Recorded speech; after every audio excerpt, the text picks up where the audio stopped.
Ang panluloko sa kapwa ay walang may dudulot na kabutihan. Kalaunan ay maaari kang malagay sa kapahamakan. Pinagpalang araw mga kabangers at mga kayanggaw. Ibabahagi ko lang sa inyo ang naging karanasan ko noon nung ako ay nasa probinsya pa ng Romblon. Isang karanasan na talagang nagturo sa akin na ang panlilinlang ay panganib din ng dala sa buhay ng tao. Hindi ko makakalimutan ang mga nangyari noon dahil dito ko rin natuklasan na ang tinatawag nilang aswang ay totoong nabubuhay sa ating lipunan. Ang mga nilalang na talaga namang sumubok ng aking paniniwala sa buhay at pag-asa. Kilalanin niyo na lang ako bilang si Lakay. Kabanong, mga kabangers at mga kayanggaw, ito ang aking kwento.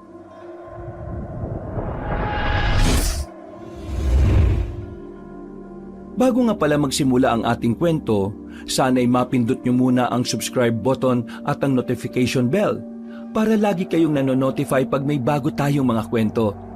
At huwag nyo rin kalilimutan mag-like at comment. Napakalaking tulong po ito sa ating channel para mas makapagatid pa kami sa inyo ng mga magaganda at mga nakakapangilabot na mga kwento. At ngayon, sa ating pagpapatuloy. Anting-anting! Anting-anting kayo dyan! Mabisang pantaboy ng kamalasan! Mabisang pantaboy ng masasamang elemento! Pati mga chismosa na walang magawang maganda sa buhay, pwede nitong maitaboy! Bili na kayo! Murang-mura lang! Ay, tanghaling tapat ang ingay-ingay mo! Sigaw ka ng sigaw! Palibhasa, wala ka namang ibang ginagawa sa buhay kaya wala kang pakialam sa ibang natutulog eh! Anting-anting kayo dyan! Kaya nitong itaboy ang lahat na matatandang walang pinagkatandaan. Pati na rin yung matatandang may pangalan na Esang. Abat, loko ka! Iniinsulto mo ba ako? Nako, biro lang naman Aling Esang, ikaw naman oh. Huwag mo akong binibiro dahil matagal na akong nabubisit sa mukha mo. Ano bang ginagawa ko sa inyo Aling Esang? Di ko naman kayo inaano ah. Alam nyo, mas lalo lang kayo nagmumukhang matanda kung pati ako iniintindi nyo. Intindihin nyo na lang yung anak nyong nabuntis ng maaga o kaya yung simba mo sa linggo. Total, di ba? Madalas ka nagsisimba pero masama naman ang ugali mo. Kaya nga nagsisimba para matuto na kabutihan eh. Kesa naman sa'yo, nagbebenta ka ng mga peking anting-anting eh, wala namang bisa yan. Paano nyo masasabing walang bisa? Tinan mo nga si Mang Popoy oh. Wala nang binigyan ko siya ng anting-anting. Hindi na siya nagkasakit. O di ba effective? Paano magkakasakit si Popoy eh, nasagasaan at namatay? Sira ulo ka pala eh. Bago siya nasagasaan at namatay, nakita naman natin na naging malakas siya, di ba? Paano hindi gumagana? Alam mo Aling Esang, wala kang alam sa mga anting-anting eh. Pinapabasbas ko pa to sa malakas na albularyo na hindi mo kilala. Ay nako, tumigil ka na nga sa panloloko mo, Lakay. Marami nang nakakalam dito sa atin na peke ang mga nilalako mong anting-anting. Kayo ang tumigil Aling Esang. Hindi ka talaga naniniwala na totoo to kasi may personal kang problema sa akin. Gusto mo bigyan kita ng anting-anting eh. Libre na lang. Para naman maging mabuti kang tao. Hindi kinakaya ng mga salita ng Diyos na ayusin ang ugali mo eh. Abat, tarantado ka talaga eh. Oo, mananakit ka. Pinapanood ka ng Diyos. Lord oh, si Aling Esang oh, mamamalo ng walis niya oh.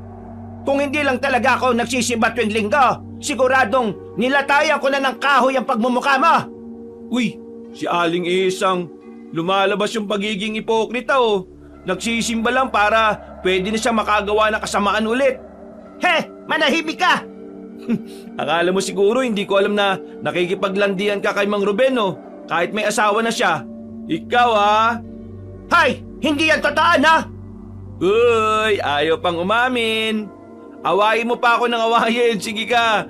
Ilalabas ko ang baho mo! Kaya kung ako sa'yo, magsimba ka na lang tuwing linggo at ituon mo ang buhay mo sa Panginoon. Baka sakaling luminis ang budhi mo! Oh! Anting-anting kayo dyan! Bili na! Bili na kayo! Mabisa ang mga anting-anting ko! Pangontra sa mga matatandang kabit! Hindi na nakapagsalita pa si Aling Esang. Para siyang nakaramdam ng hiya sa mga sinabi ko. Ako naman kabanong ay natatawa na lang habang naglalakad papalayo. Napapailing na lang ako sa kanya. Wala kasi talaga akong ideya kung bakit palagi na lang mainit ang ulo niya sa akin. Wala rin naman akong naalala na meron akong kasalanan sa kanya. Itinuon ko na lang ang atensyon ko sa paglalako. Mga ilang sandali lang, nakita ko naman ang dalawa kong kaibigan. Mga dakilang tambay. Walang ginagawa sa buhay kundi maging pabigat sa bahay. Pero kahit na ganun sila, mahal ko pa rin sila. Madalas kasing sila lang din ang takbuhan ko kapag may problema ako. Ang mga magulang ko kasi ay naghiwalay na. May kanya-kanya na rin pamilya. Naiwan ako sa lolo at lola ko. Ang kaso nga lang, bata pa lang ako ay namatay na rin sila. Kaya mula noon, namuhay na akong mag-isa. Nasanay na lang ako na walang kasama sa bahay. Uy, pare! Naglalako ka na naman ng mga anting-anting mo ah! Ano, kumusta? Eto, ayos naman. Kaso, matumal eh.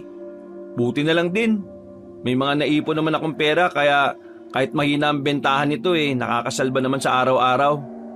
Ilang araw ka rin namin hindi nakita. Ano ba nangyari sa'yo? Wala naman. Nasikaso ko lang itong mga anting-anting na to. Pinapabasbasan ko pa kasi ito Napatagal ko kasi yung albularyong nagbabasbas, nagkasakit. Bawal kasing nagbabasbas kapag may sakit ang... Tus! Huwag mo na nga kami lokohin. Alam namin na wala namang basbas sa mga nilalako mo Uy, meron Gawa-gawa ka ng kwento dyan Biro lang naman. Di ka na mabiro. Ano nga palang plano mo dun sa bumanat sa'yo nung nakaraan, Lakay? Re-restbakan pa ba natin? Oo nga. Hindi pwedeng walang ganti, pre. Sinapak ka nga niya sa panga Kala nga namin gigising ka na sa langit Alam nyo kasi, focus ako ngayon sa pagpapayaman. Wala pa sa isip ko yung pananakit ng tao. Isa pa, masama yun Sobrang sama. Sus, magtigil ka nga. Mas malala ka pa nga sa amin kapag basag ulo Dati yon, hindi na ngayon Natigil ang usapan namin kabanong nang mapalingon kami sa kanto. Isang magandang babae ang lumabas doon. Nagliliwanag ang kagandahan niya. Para bang anghel na bumaba mula sa langit. Napanganga kami. Maraan na pumihit ang ulo namin sa babaeng naglalakad. Ang ganda talaga ni Belinda. Sobrang ganda. Masyadong maganda yan. Hindi yan pwede sa akin. Doon ako sa kapatid. Buntis na yung kapatid nun, buwang. Para sa akin talaga si Belinda. Galit na galit nga sa'yo si Aling Esang Paano mo makukuha yan? KJ mo talaga Pwede ba manahimik ka na nga lang? Nagsasabi lang naman ng katotohanan Biglang tumigil si Belinda at lumapit siya sa amin. Agad din naman kaming napaayos ng kwelyo namin. Sinuklay-suklay pa namin ang buhok namin ng mga daliri. Pwede ba ako magtanong? Magtanong ka lang, sasagutin kita. Pero kapag sinagot kita, tayo na Uy, siraulo ang putik. Seryoso yung tao May alam ba kayong nabibila ng alambre? Si mama kasi gagawa ng sampayan. Maikli yung alambre. Alambre ba kailangan mo? Marami ako sa bahay. Talaga? Pwede bang alambre? Meron dyan sa kanto, tara. Sasamahan na kita. Hindi na ako nagpahuli. Hinawakan ko sa kamay si Belinda at agad kaming umalis. Wala na akong pakialam kahit na magmukhang makapal ang mukha ko. Hindi ako papayag na mapormahan siya ni Edong babaero yon. Sandali. O bakit? Hiningal naman ako Para mo akong kinakaladkad. Ay, pasensya na kailangan kasi natin magmadali Baka kasi maubusan ka ng alambre. Ha? Nakakaubusan ba nun? Para hindi ka maubusan ng alambre, bumili ka ng anting-anting. Kapag meron ka nito, hindi mauubos ang alambre sa tindahan. Parang niloloko mo naman ako Ano ka ba? Joke lang yun. Palabiro ka pala? Oo, palabiro ako. Narinig kasi kita kanina biniro mo rin si mama. Ay, naku, wala naman yun Biro lang talaga yun. O tara, bili na tayo ng alambre. Habang naglalakad kami noon, parang gusto ko nang dumiskarte sa kanya. Ang puti-puti niya talaga kabanong, ang ganda-ganda. Hindi ko nga alam kung papaanong naging anak ni Aling Esang ang babaeng yon. Sobrang layo. Alam mo, Lakay, natutuwa ako sa'yo kasi masipag kang tao eh. Lahat ginagawa mo para lang kumita ng pera. Ah, maliit na bagay. Ganun naman kasi talaga kapag hindi ka pinanganak na mayaman eh. Kailangan mo magsumikap sa buhay. Kasi kung magtatamad-tamad ka, hindi ka makakausad. Mapag-iiwanan ka at mas lalo kang mahihirapan. Ayoko kasing mamatay ng mahirap sa lipunan na to eh. May lumapit na lalaki sa amin, amoy alak. Pero interesado siya sa mga nakasabit na anting-anting sa braso ko. Akala ko nung una bibili. Pero sinabi niya sa akin na wala naman daw matinong anting-anting sa binebenta ko. Parang hindi naman daw uubra sa aswang yon. Dahil sa epal na lalaki, nadako tuloy ang usapan namin sa mga aswang. Wala pa naman akong alam sa bagay na yon. Pero kinailangan kong sakyan ang mga sinasabi ni Belinda. Nung bata pa ako, nakakita ko ng aswang sa kabilang baryo. Hindi pa kami taga rito nun eh. Talaga? Anong itsura? Nakakatakot malamang. Nakakakilabot. Mas pangit pa yata sa mama niya. May sinasabi ka? Ha? Wala naman.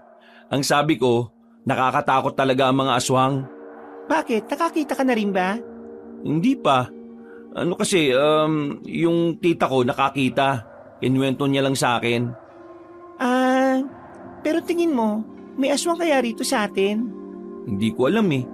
Kung sakali mang meron, huwag ka mag-alala. Kasi nandito naman ako para iligtas ka. Poprotektahan kita kahit na dumating pa yung araw na wala na mga anting-anting ko. Ang sweet mo naman. Siyempre, hindi ako maasim eh. Ayun na pala yung tindahan. Bili na tayo ng alambre. Nagtitinginan sa amin ng ibang lalaki. Akala siguro nila ay kasentahan ko si Belinda. Pero yun din ang gusto kong isipin nila para mas lalo silang mainggit. Pagkatapos namin bumili, inihatid ko si Belinda sa kanto nila. Hindi na ako dumiretso sa bahay nila dahil alam kong magiging dragon na naman si Aling Esang. Binalikan ko na lang ang dalawang kaibigan ko na nakatambay pa rin sa harapan ng tindahan. Suga pa talaga tong hayop na to eh. Sinulo ba naman si Belinda? O bakit?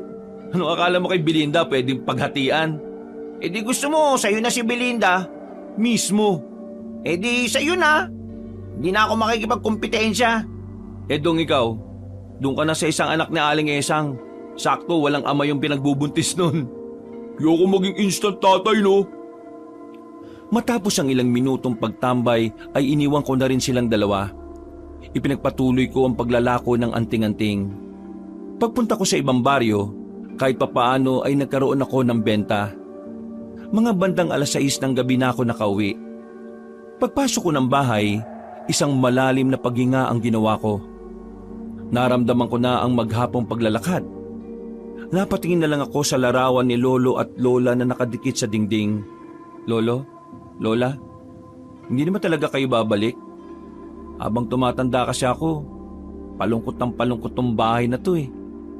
Bakit ba kasi magkasunod pa kayong namatay?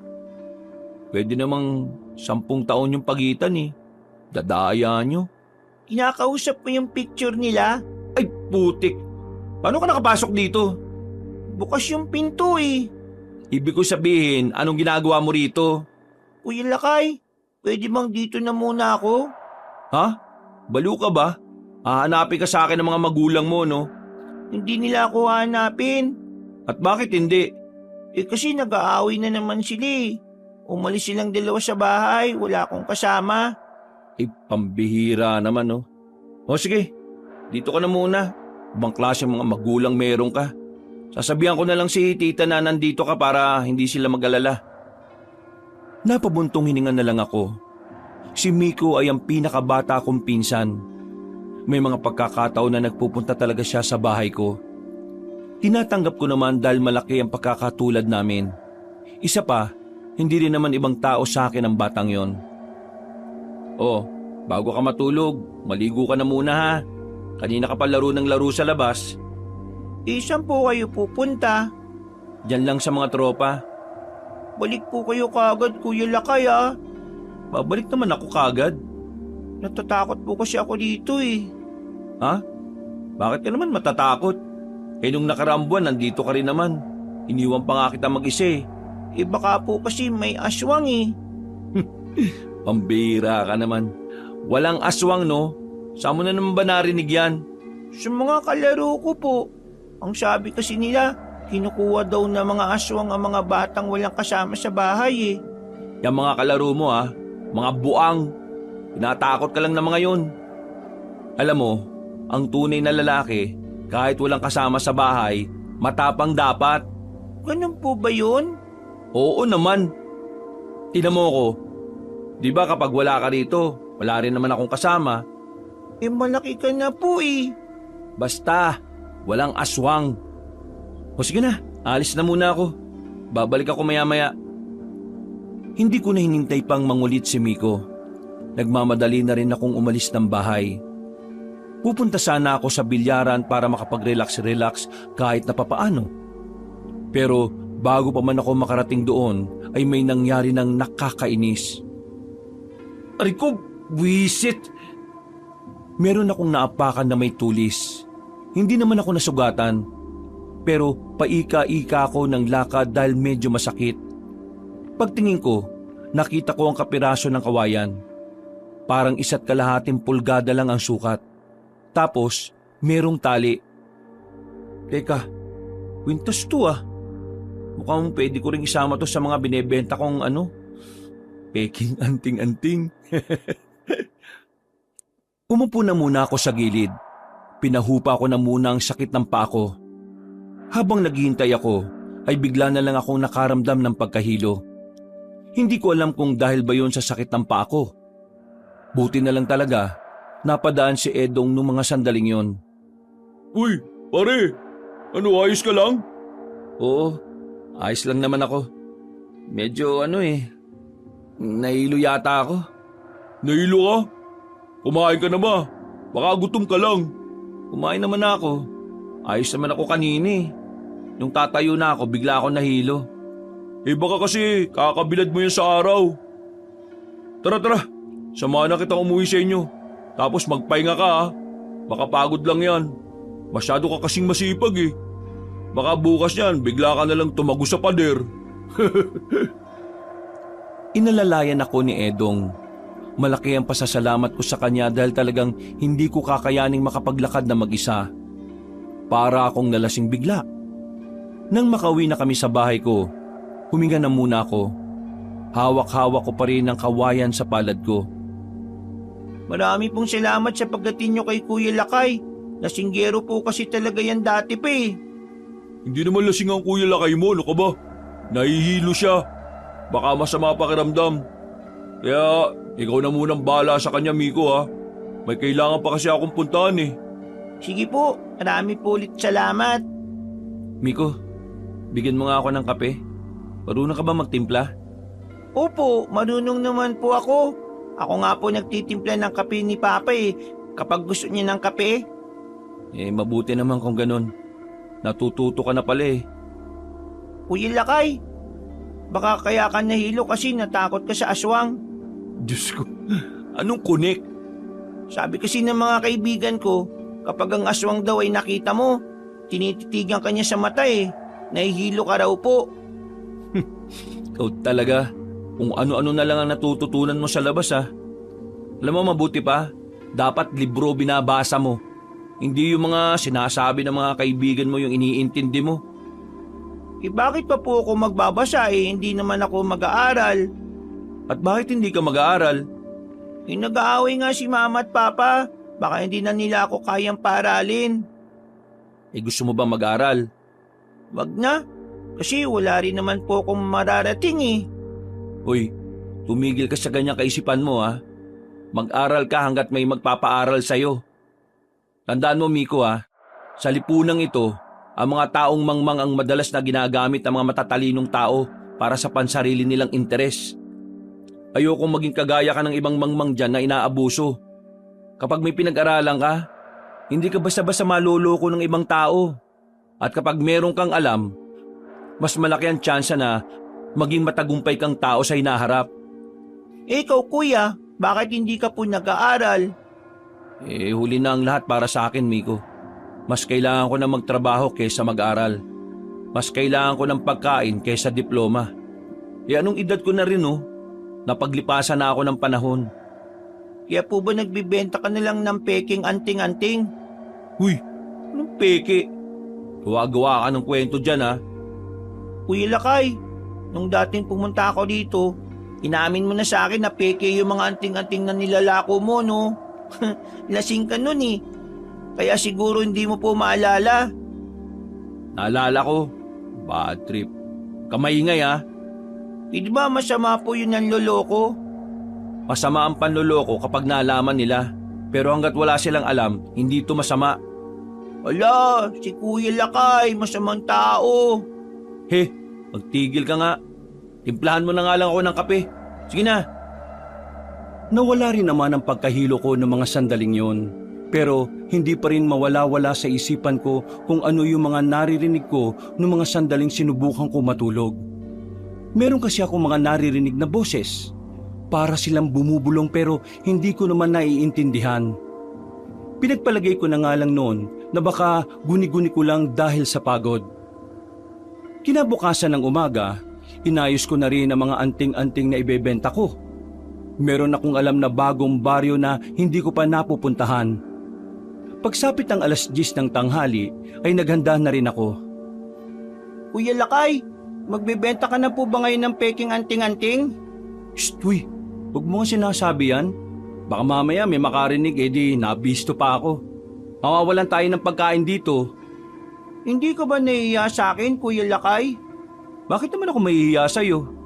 Kasi yung pinapakain mo sa akin galing sa panluloko eh. At galing sa pagod at pagtsatsaga ko maglako. Dami mong arte. Umuwi ka na kaya sa inyo? Kuya Lakay, sama po ako sa inyo. Ay nako, wag na. Baka magreklamo ka kagad sa haba ng lakaring ko. Isa pa, di ba ayaw mo ng panloloko? Kaya bawal ka rito. Wala naman po kung sinabing ayaw ko eh. Hindi nga pwede.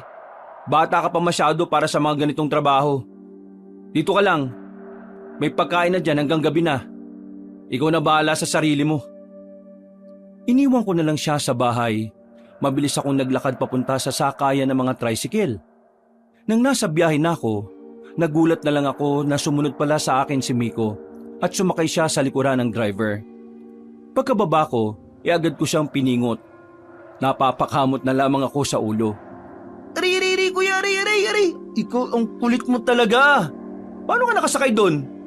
Di sumakay ako. Sabi ko sa driver, kuya kita. Ang bira naman si Manong, oh. Pinasakay ka talaga? Anong gagawin natin ngayon yan? Magsisimula na ako maglakad. Kuya, di ba nakasakay tayo? Bakit ba tayo maglalakad? Dapat hindi na tayo bumaba kanina eh.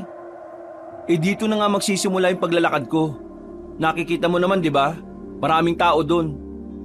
Naku, pambira ka talaga. Sumama ka pa eh. Huwag na huwag kang gagawa ng kahit na anong problema, ha? Opo, magpapakabait na lang po ako. Sinimulan namin ang paglalakad at bawat makakasalubong ko na tao ay inaalok ko ng anting-anting. Siyempre, ginagamitan ko sila ng malulupit kong sales talk.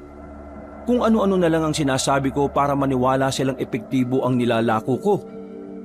Nang makarating na kami sa kabilang baryo, mas marami akong nabentahan. Hanggang sa sumapit na nga ang 2:00 ng hapon. Isang anting-anting na lang ang natira. Ang anting-anting na naapakan ko. Ang kwintas na may pendant na kapirasong kawayan. Uwi na ba tayo, Kuya Lakay? Meron pang isa eh. Kanina pa tayo nag-iikot pero wala namang napansin sa isang to.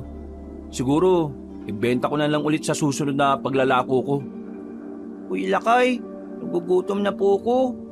Pwede po bang kumain na tayo? Yan na nga ba sinasabi ko eh. Bilisan mo maglakad, doon tayo. Bago kami umuwi, dumaan na muna kami sa isang karinderya para kumain. At pagkatapos, nagmamadali na rin kaming makauwi. Paldo-paldo kami nung araw na yon. Masaya ko dahil yung kinita ko, sasapat na ng 4 na araw para sa pagkain namin. Ubusin mo yung pagkain mo ha. Maraming bata nagugutom. Bakit? Kapag kinain ko po ba to, mabubusog sila? Buwang ka ba? Ibig ko lang naman sabihin, hindi ka dapat nagsasayang ng pagkain kasi yung pagkain na nasa harapan mo, yan yung wala sa ibang bata. Masarap po itong pagkain natin, kuya. Hindi ko po ito natitikman sa amin eh. Palagi po kasi nag-aaway sila mama at papa, kaya wala na pong nakakapagluto. Kapag nandito ka, hindi ka magugutuman sa akin. Basta tulungan mo lang ako sa mga gawaing bahay ha. Wala tayong magiging problema. Ngumiti na lang siya sa akin, Kabanong. Pagkatapos namin magapunan, hinintay ko na muna siyang makatulog bago lumabas. Aalis sana ako para puntahan ang binibilhan ko ng mga peking anting-anting. Pero habang naglalakad ako, nararamdaman ko na parabang merong sumusunod sa akin. Kapag tumitigil ako, biglang nawawala rin ang mga kaluskos at yabag ng paa. Pasimple ko nang kinapa sa tagiliran ko ang maliit na kutsilyo na palagi kong dala. Huwag mo ako pagtripan ha. Hindi mo alam kung anong kaya kong gawin. Sinuyot ko pa ng tingin ng paligid pero wala naman akong makitang kahit isang tao. Anong oras na rin kasi noon? Kaya napapaisip talaga ako kung ano yung mga naririnig ko at nararamdaman ko. Sinubukan ko maglakad ulit. Muli, nararamdaman ko na naman ang mga yabag at kaluskos. Mas binilisan ko ang lakad ko. Medyo kinakabahan na ako dahil ang unang pumasok sa isip ko, baka holdapper. Mabuti na lang talaga ay natanaw ko na ang bahay nila Atoy. O pre, anong ginagawa mo dito? Ha? Wala. Naglalakad-lakad lang. Nagpapatunaw ng kinain. Ngayon ka lang kumain? Anong oras na oh? Yan ang ginagawa mo. Naayos lang tong bangkito ni mama. Wala na kasi magamit na upuan kapag naglalaba eh. Ayos ka lang ba? Pawis na pawis ka. Para ka nakakita ng multo. Ayos lang naman ako. Ikaw talaga, masyado kang maalalahanin sa kaibigan mo ha. Buang, mali ko ba kung may matindi kang sakit tapos bukas ka na mamamatay? Uy, grabe naman yung mga imahinasyon mo. Ay, siya nga pala pre. Nakita ko kanina yung kaklase ko sa bayan. Nandun kasi ako kanina eh. Kilala ka pala niya? Si Boyong. Nabentahan mo ba ng anting-anting yon? Yung matangkad na payat na medyo kamukha ng dati mong tropa na nakulong? Oo, nabentahan ko yun. O bakit? Anong sabi? Hindi naman daw tumatalab yung anting-anting mo pre. Sabi mo raw kasi sa kanya, kapag meron na siyang anting-anting, hindi na siya mahirapang matulog sa gabi.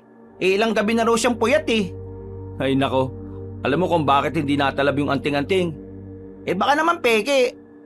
Pambihira. Magbebenta ba ako ng peke?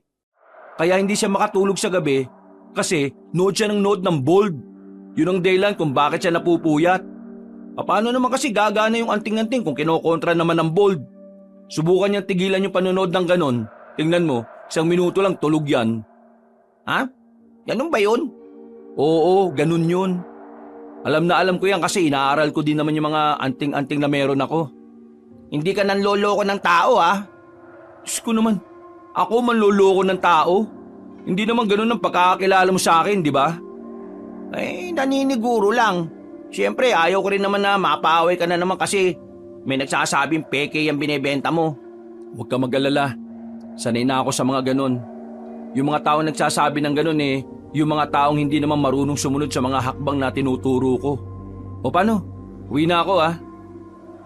Nang may makita akong grupo na magsasaka, ay dali-dali na akong sumabay sa kanila. Medyo kinakabahan pa rin kasi ako sa nararamdaman kong sumusunod sa akin. Ligtas naman akong nakauwi. Sinilip ko si Miko. Masarap ang tulog niya. Parang matanda kong humilik. Humilata agad ako sa higaan. Sa hindi inaasahang pagkakataon, bigla kong binangungot. May mga nakita ako sa panaginip ko ng mga halimaw.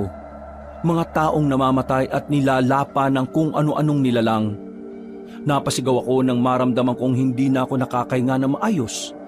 Nagising lang ako nang maramdaman ko na sinasampal na ako ni Miko. Kuya Lakay, nananaginip ka. Mukhang kinakarma ka na po sa panluloko mo oh. Ano ka ba? Binabangungot ako.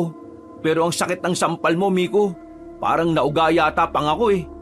Kasi kuya, hindi ka magising eh. Kaya sinampal na kita ng tsinelas. Ng tsinelas? Opo, ayun oh. Walang ya ka. Ang kapal niyan. Magigising talaga ako niyan. Pero kuya, ano po ba yung nasa panaginip nyo? Grabe, nakakatakot, nakakakilabot. Dumanak ang dugo. Hindi ko alam pero parang impyerno. Napatingin na lang ako sa oras. Mag-aalas 6 na pala ng umaga. Kumuha na lang ako ng kape at nagtimpla. Nung araw na yon ay wala akong ipanlalako. Kaya naman nagbihis na muna ako para puntahan ang pinagkukunan ko ng mga anting-anting. Himalang hindi sumama si Miko kaya wala akong naging problema. Sa tagong bahay sa bayan, doon ako nagtungo. Isang matandang lalaki na kalahating Pinoy at kalahating Incheck ang sumalubong sa akin. Tumingin siya sa labas bago ko yayain pumasok. Ikaw ba sigurado wala nakakita papunta mo rito sa bahay ko? Ito naman, ba't ka ba natatakot? Hindi naman droga yung binebenta mo. Kahit pa, tayo rin bebenta peke. At ikaw, loko mo tao para bili peke anting-anting. Hindi naman kamahalan yung presyo ko sa kanila. Masyado naman silang abusado kapag mura na nga tapos gumagana pa, di ba? Labas mo na nga lang dyan yung mga bago mo. Bibili ako ngayon. Bakit? Ubos na una mo bibili? Oo, ubos na. Ako pa ba? Wala ka talaga kupas. Galing mo talaga loko tao. Pinatong niya sa ibabaw ng lamesa ang mahabang baul. Binuksan niya yon at saka bumungad sa akin ang mga bagong gawa niyang mga anting-anting.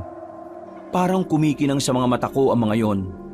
Inisa-isa kong tingnan ang mga bagong gawa ni Mr. Lee na parabang kung suriin ko totoong mga anting-anting yon. Dami dyan bag ko. Kaso karamihan puro kwintas. Ganda naman yan. Ikaw bahala paliwanag kanila gaya dati. Sige, ako nang bahala. Mga 50 piraso. Wow, dami! Ha! Big time to lalaki na to ah!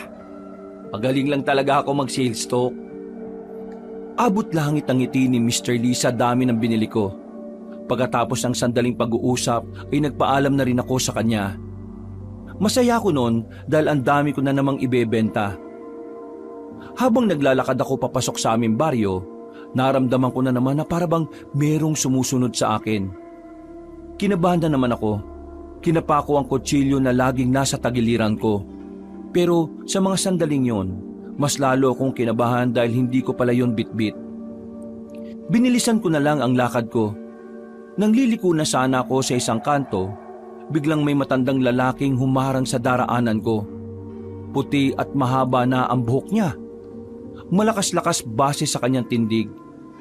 Napatigil ako habang nakatingin at sinusuri siya. Nakatitig lang din siya sa akin na parabang kilala niya ako. Ikaw yung sumusunod sa akin, no? Oo, sinusundan kita. Bakit niyo ako sinusundan? Ano kailangan niyo sa akin? Sino ka ba? Itigil mo na yung ginagawa mo. Ho? Anong itigil? Anong ginagawa? Wala naman akong ginagawa sa iyo ah. Alam ko na mga anting-anting na ibinebenta mo ay peke. Ah, alam ko na. Siguro isa ka sa mga bumili sa akin tapos hindi sinunod yung sinabi ko, no? Yang kasi, di marunong makinig. Tapos kapag hindi gumana, sisisihin yung anting-anting. Tapos sisisihin din ako. Ano ba kailangan mo? Babalik ko ba yung binayad mo? Bawal na. Nagamit mo na eh. Wala akong pakialam sa binebenta mong anting-anting dahil alam ko ang tunay sa hindi. Lumapit pa siya sa akin ng bahagya kabanong. Napatras naman ako dahil sa pagkailang. Base sa reaksyon ng mukha niya, para niya akong sinisindak. Pilit ko namang hindi pinapahalata ang takot ko sa kanya. Oh, anong gagawin mo? Bakit? Akala mo natatakot ako sa'yo? Huwag kang matakot sa akin. Ang dapat mong katakutan ay ang mga nilalang na maaaring humabol sa iyo dahil sa ginagawa mo. Hindi kita maintindihan. Sige na nga, alis na ako. Sa malayong baryo sa Hilaga, 2 lalaki ang namatay sa pagbebenta ng tunay na anting-anting. Pinatay sila ng mga aswang. Pinapatay ng mga aswang ang mga taong nagbebenta ng anting-anting dahil banta ang mga yon sa lahi ng mga aswang at sa angkan nila.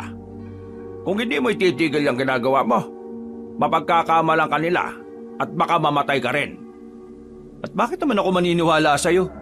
Hindi nga kita kilala. Ikaw yata yung manloloko eh. Pwede ba tigilan mo nga ako? Huwag mo akong isahan ha.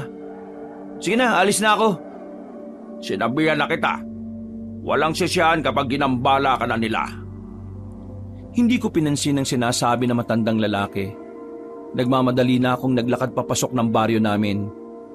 Pilit kong kinakalimutan ang mga bagay na yon. Pero ang totoo, hindi naman yun nawala sa isipan ko. Pagsapit ng gabi, nasa bahay lang kami ng mga kaibigan ko. Naisipan lang namin na mag-inom. Medyo may pera din kasi yung dalawa dahil umextra sa trabaho sa kung saan. Si Belinda, nakakasabay ko kanina sa palengke. Akala ko nga, hindi ako kakausapin eh. Tapos pre, nagtabi pa kami kanina sa tricycle. Magkalapit mukha namin kasi masikip eh. Tapos kapag nagsasalita, ang bango-bango ng hininga niya pre. Pinanyak mo siguro si Belinda, no? Baliw, hindi no. Tamang kwentuhan lang naman kami kanina habang nasa biyahe. Eh diba sinabi ko naman sa inyo, hindi na ako interesado kay Belinda.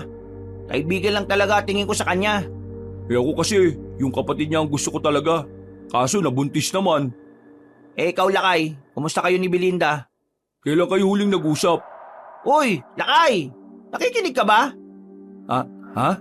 Wala ka na naman sa sarili. Sigurado ka bang ayos ka lang? Parang napapansin namin kanina ka pa nananahimik ka. Ano ba yan? Anong ano ba yan? Ano yung iniisip mo? Ano yung problema mo? Oh, wala. Ayos lang ako. Hindi ka mukhang ayos, pre. Sabi mo na sa amin habang magkakasama pa tayo. Kasi bukas abala ka na naman. Oo nga. Para ka namang others eh. Huminga ako ng maluwag. Naisipan kong sabihin na rin sa kanila para malaman din ang kanilang pananaw sa sinabi sa akin na matanda. Sandali muna akong uminom. Nang makabuelo ay sinimulan ko na ang kwento. Napapanganga pa sila sa mga naririnig nila. Pero buti na lang ay hindi nila ako pinag-isipan na gumagawa lang ng kwento. Aswang? Dati may kwento sa akin ng tatay ko. Nakakita sila ng aswang sa taniman ng saging. Pero sa sarili kong pananaw, pakiramdam ko totoo naman ang mga aswang na yan eh. Totoo? Paano sila magiging totoo eh wala namang nagpapakita? Nagbebenta ka ng anting-anting. Dapat ikaw yung unang naniniwala na totoo yan, pre. Pambira ka talaga, oh. Oo nga, ikaw lang yung ganyan eh. Ang pinupunto ko lang naman, paano ako maniniwala sa isang bagay na hindi ko pa naman nakikita? Paano kami maniniwala na totoo yung anting-anting na binebenta mo kung hindi naman namin nakikitang naging epektibo? Pinagdududa mo pa rin ba ako? Hindi naman sa ganun. Binibigyan lang kita ng halimbawa. Ang sinasabi lang naman kasi namin ni Atoy, may mga pagkakataon na kailangan mong paniwalaan kahit hindi mo naman nakikita. Halimbawa na lang po yung Diyos. Hindi natin siya nakikita pero alam po ng lahat na totoo siya. Oh, buti ba si Miko naintindihan eh. Ikaw nga, pumasok nga sa loob, bata ka. Hindi ka dapat nakikisali sa usapan ng mga matatanda. Pre, para sa akin totoo ang aswang. At ikaw, subukan mo ring maniwala. Paano kung totoo nga tapos wala kang pakialam, dinadali ka nila. Sabi pa naman ng matatandang nakausap mo, pinapatay nila mga taong nagbebenta ng anting-anting, di ba? Mas maganda nang handa ka, pre. Baka mamaya niyan, magulat na lang kami. Makita ka na lang namin sa kalsada na pinagkakaguluhan. Nakahiga sa lapag tapos may takip na daon ng saging, patay ka na pala. Ay nako, di ko alam. Sinusubukan ko namang intindihin yung sinabi na matanda sa akin pero hindi ko magawang paniwalaan eh. May parte ng utak mo na naniniwala ka. Hindi ka naman mababahala ng ganyan kung wala lang sa'yo eh. O sige na, inom na muna tayo. Sabay-sabay na lang kaming uminom ng alak. Isang oras lang ang nakalipas ay natapos na rin kami. Hindi naman ako gaanong lalasing, pero nakaramdam agad ako ng antok. Kinabukasan, nagdadalawang isip ako kung maglalako ako ulit ng anting-anting. Nababahala pa rin kasi ako sa mga sinabi ng misteryosong matanda. Mga bandang alauna, napansin kong kakaunti na lang pala ang perang natitira sa damitan ko. Kaya kahit na hindi ako komportable na lumabas ng bahay nung araw na yon, ay ginawa ko pa rin. Alam mo, dapat hindi ka na lang sumami. Kuya Lakay, yung pinag-uusapan niyo po kagabi tungkol po sa aswang, Di po ba sabi ko sa inyo, totoo yung mga yon? Kung totoo sila, ikaw ang una nilang kakainin kasi ang daldal mo. Manahimik ka nga dyan para marami tayong maibenta. At para marami din po tayong maloko. Pagbaba namin sa bagong baryo ng paglalakuan namin, meron kaming nilapitan na 2 lalaki. Bumibili sila sa tindahan pero inustorbo namin. Pagkaharap nila ay parang namumutla ang kanilang mga mukha. Mga boss, baka gusto niyong subukan tong mga tinda kong anting-anting. Mabisa to na pangontra sa masasamang elemento. Pantaboy ng kamalasan at para makaiwas na rin sa mga sakit. Bibigyan ko kayo ng discount kapag 5 binili nyo. Bili na kayo boss oh, maganda to. Marami na rin tong natulungan. Marami na rin kasing nakabili nito eh. Nakatingin lang sa amin ang 2 lalaki. Seryoso lang ang mga mukha nila. Hindi nagsasalita. Kinalabit na ako ni Miko. Nagyayaya na siya na pumasok na sa baryo dahil mukhang wala naman kaming mapapala sa mga yon. Nang makapasok na kami sa baryo, nakita ko pa ang 2 lalaki na nakatanaw sa amin. Hindi ko na lang pinansin at itinoon ko na lang ang atensyon ko sa pagbebenta ng anting-anting. Anting-anting kayo dyan! Pangontra sa masamang elemento! Sakit at kamalasan! Pwede rin itong pangontra sa mga kabit na sumisira ng pamilya! Pangontra sa mga tsismosang nagkakalat ng maling balita! Anting-anting kayo dyan! Kuya, walang napansin sa'yo. Luma na kasi yung ganyang style mo eh. Bakit? Meron ka bang naisip na ibang style? Wala po. O wala naman pala eh. Manahimik ka na lang muna dyan. Dakong alauna, kahit papaano ay nababawasan na rin ang mga binebenta namin. Pagdating naman ng 2:00, nagpunta na rin kami sa katabing baryo. Sa puntong ito, mas marami na ang bumibili. Mas madadali silang naniniwala sa mga imbento kong magandang benepisyo ng mga anting-anting ko.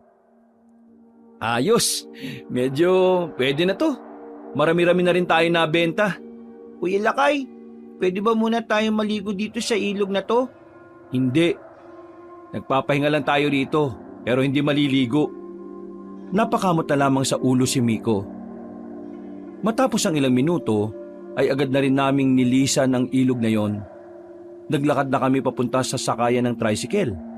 Pero sa kasamaang palad, wala kaming inabutan na nakapila. Ayon sa nakausap naming mga naroon, walang pila ng tricycle kapag araw ng linggo. Kuya Lakay, paano tayo uuwi nito ngayon? E di maghintay na lang muna tayo dito sa gilid. Baka naman may mapada na pwede masakyan. Umupo na muna kami ni Miko. Nilibang na lang muna niya ang sarili sa paglalaro ng mga dahon na tuyo. Halos mag-iisang oras na rin kaming nakaupo at naghihintay roon. Pero wala pa rin napapadaan na kahit na anong sasakyan. Kuya Lakay, napapansin niyo po ba yung 2 lalaki na yon? Di po ba sila yung una nating inalo kanina? Oo, sila nga. Kanina pa po sila dyan nakatayo tapos nakatanaw po sa atin eh. Pabayaan mo sila. Wala naman silang ginagawang masama eh. E paano po kapag meron silang ginawang masama? Ano ba pinag-iisip mo dyan? Tara na nga, simulan na natin ang paglalakad. Kesa naman naghihintay lang tayo. 4:00 na rin oh. Kalmado lang kaming naglalakad sa gilid ng kalsada noong mga sandaling yon, Kabanong. Pero nawala ang pagiging kalmado ko nang makita kong sumusunod nga sa amin ang 2 lalaki. Nung una, nagawa ko pang isipin na baka iisa lang naman kami ng direksyon. Pero habang tumatagal, unti-unting bumabalik sa isipan ko ang sinabi sa akin ng matandang lalaki. At dahil nga rito, naisip ko na baka aswang ang sumusunod sa amin. Hindi naman talaga ako naniniwala sa mga aswang, Kabanong. Pero sa mga pagkakataong yon, parang nakalimutan ko na ang sarili kong pananaw tungkol sa mga bagay na yon. Kuya Lakay, nakasunod talaga sila sa atin. Ano bang kasalanan natin sa kanila? Huwag ka na nga magtanong. Sumunod ka na lang sa akin, bilisan mo. Meron kaming nadaanan na kainan sa gilid ng daan. Sinamantala namin ang pagkakataon na magpahinga roon habang maraming tao. Pagtingin ko sa 2 lalaki, tumigil din sila sa pagsunod sa amin. Nakatayo lang sila sa poste. Maya-maya pa, pinasan ko na si Miko at pasimple na kaming umalis doon. Noong mga sandaling yon, Akala ko'y hindi na nila kami masusundan. Pero pagpunta namin sa maliit na baryo, nakita na namin na nakasunod pa rin pala sila. Bagay na mas lalo kong kinabahala. Kuya Lakay, nakasunod pa rin sila sa atin. Ano po ba talagang nangyayari? Hindi ko rin alam eh. Hindi ko rin naman sila kilala. Baka po alam nila na peke ang binibenta nating anting-anting. Alaman nila o hindi, kailangan natin silang takasan. Sa pagnanais naming matakasan ang sumusunod sa amin, hindi ko na namalaya na kung saan-saan na pala kami nakarating. Mag-iisang oras ko na rin palang pasan ng bata habang tumatakbo. Nakakaramdam na rin ako ng pagod. Unti-unti na rin kumakagat ang dilim. Pakiramdam ko noon, hindi ko nakakayanin pa sa susunod na isa pang oras. Sandali, napapagod na ako.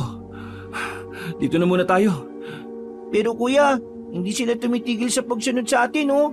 Sino pong mahihingan natin ng tulong? Wala naman pong katao-tao dito. Tumakbo pa tayo. Kailangan pa nating tumakbo. Kapag nakakita na tayo ng bahay, hihingi tayo ng tulong doon.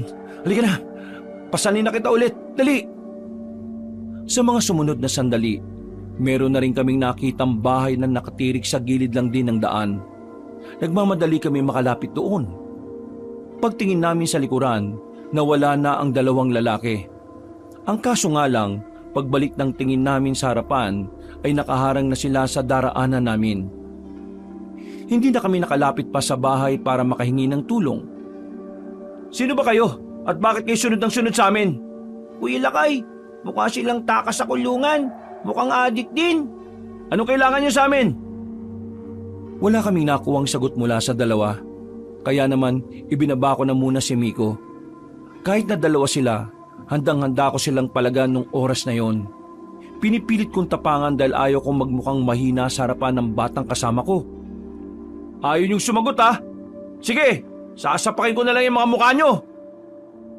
Lalapitan ko na sana sila pero bigla na lang nagbago ang itsura nila. Mas lalo silang naging pangit. Humaba rin ang kanilang dila. Dahilan para mapatigil ako at dahan-dahang mapatras.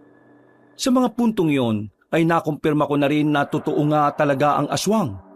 Na totoo ang sinasabi at babala sa akin ng matandang nakausap ko. Ala kuya, aswang yan. Naloko na! Sa gilid ka lang! Lalabanan mo ba sila, Kuya Lakay? Hindi mo sila kakayanin. Sabi ng mga kalaro ko, mabibilis daw po yung mga aswang eh. Wala tayong magagawa. Kailangan kong palagan tong dalawang pangit na to. Lumusob ako sa kanila. Sinubukan kong patamaan ng suntok ko. Pero sa halip na tamaan ay ako pa ang nadali. Nasugatan ako sa bandang balikat. Agad naman akong dumistansya. Sa mga sandaling yon, nararamdaman ko nang hindi ako tatagal sa dalawang yon. Hindi ko na rin naman magawang itakbo si Miko dahil siguradong masusundan lang din nila kami. Gulong-gulo na ang utak ko noon, kabanong. Hindi ko na alam ang gagawin ko. Mabuti na lang talaga may dumating para iligtas kami mula sa dalawang aswang na yon. Nakita ko na lang na meron ng nakatarak na palaso sa ulo ng isang aswang. Habang ang isa naman ay nagmamadaling tumakas. Lumapit sa amin na matandang tumulong sa amin. Nanlalaki ang mga mata ko nang mamukaan ko siya. Siya ang matandang nagbigay sa akin ng babala. Hindi ako makapaniwala na siya pa pala ang magliligtas sa amin kontra sa kapahamakan. Marahil ngayon maniniwala ka na sa sinabi ko. Ititigil mo na siguro ang pagbebenta ng peking anting-anting. Bakit kayo dumating?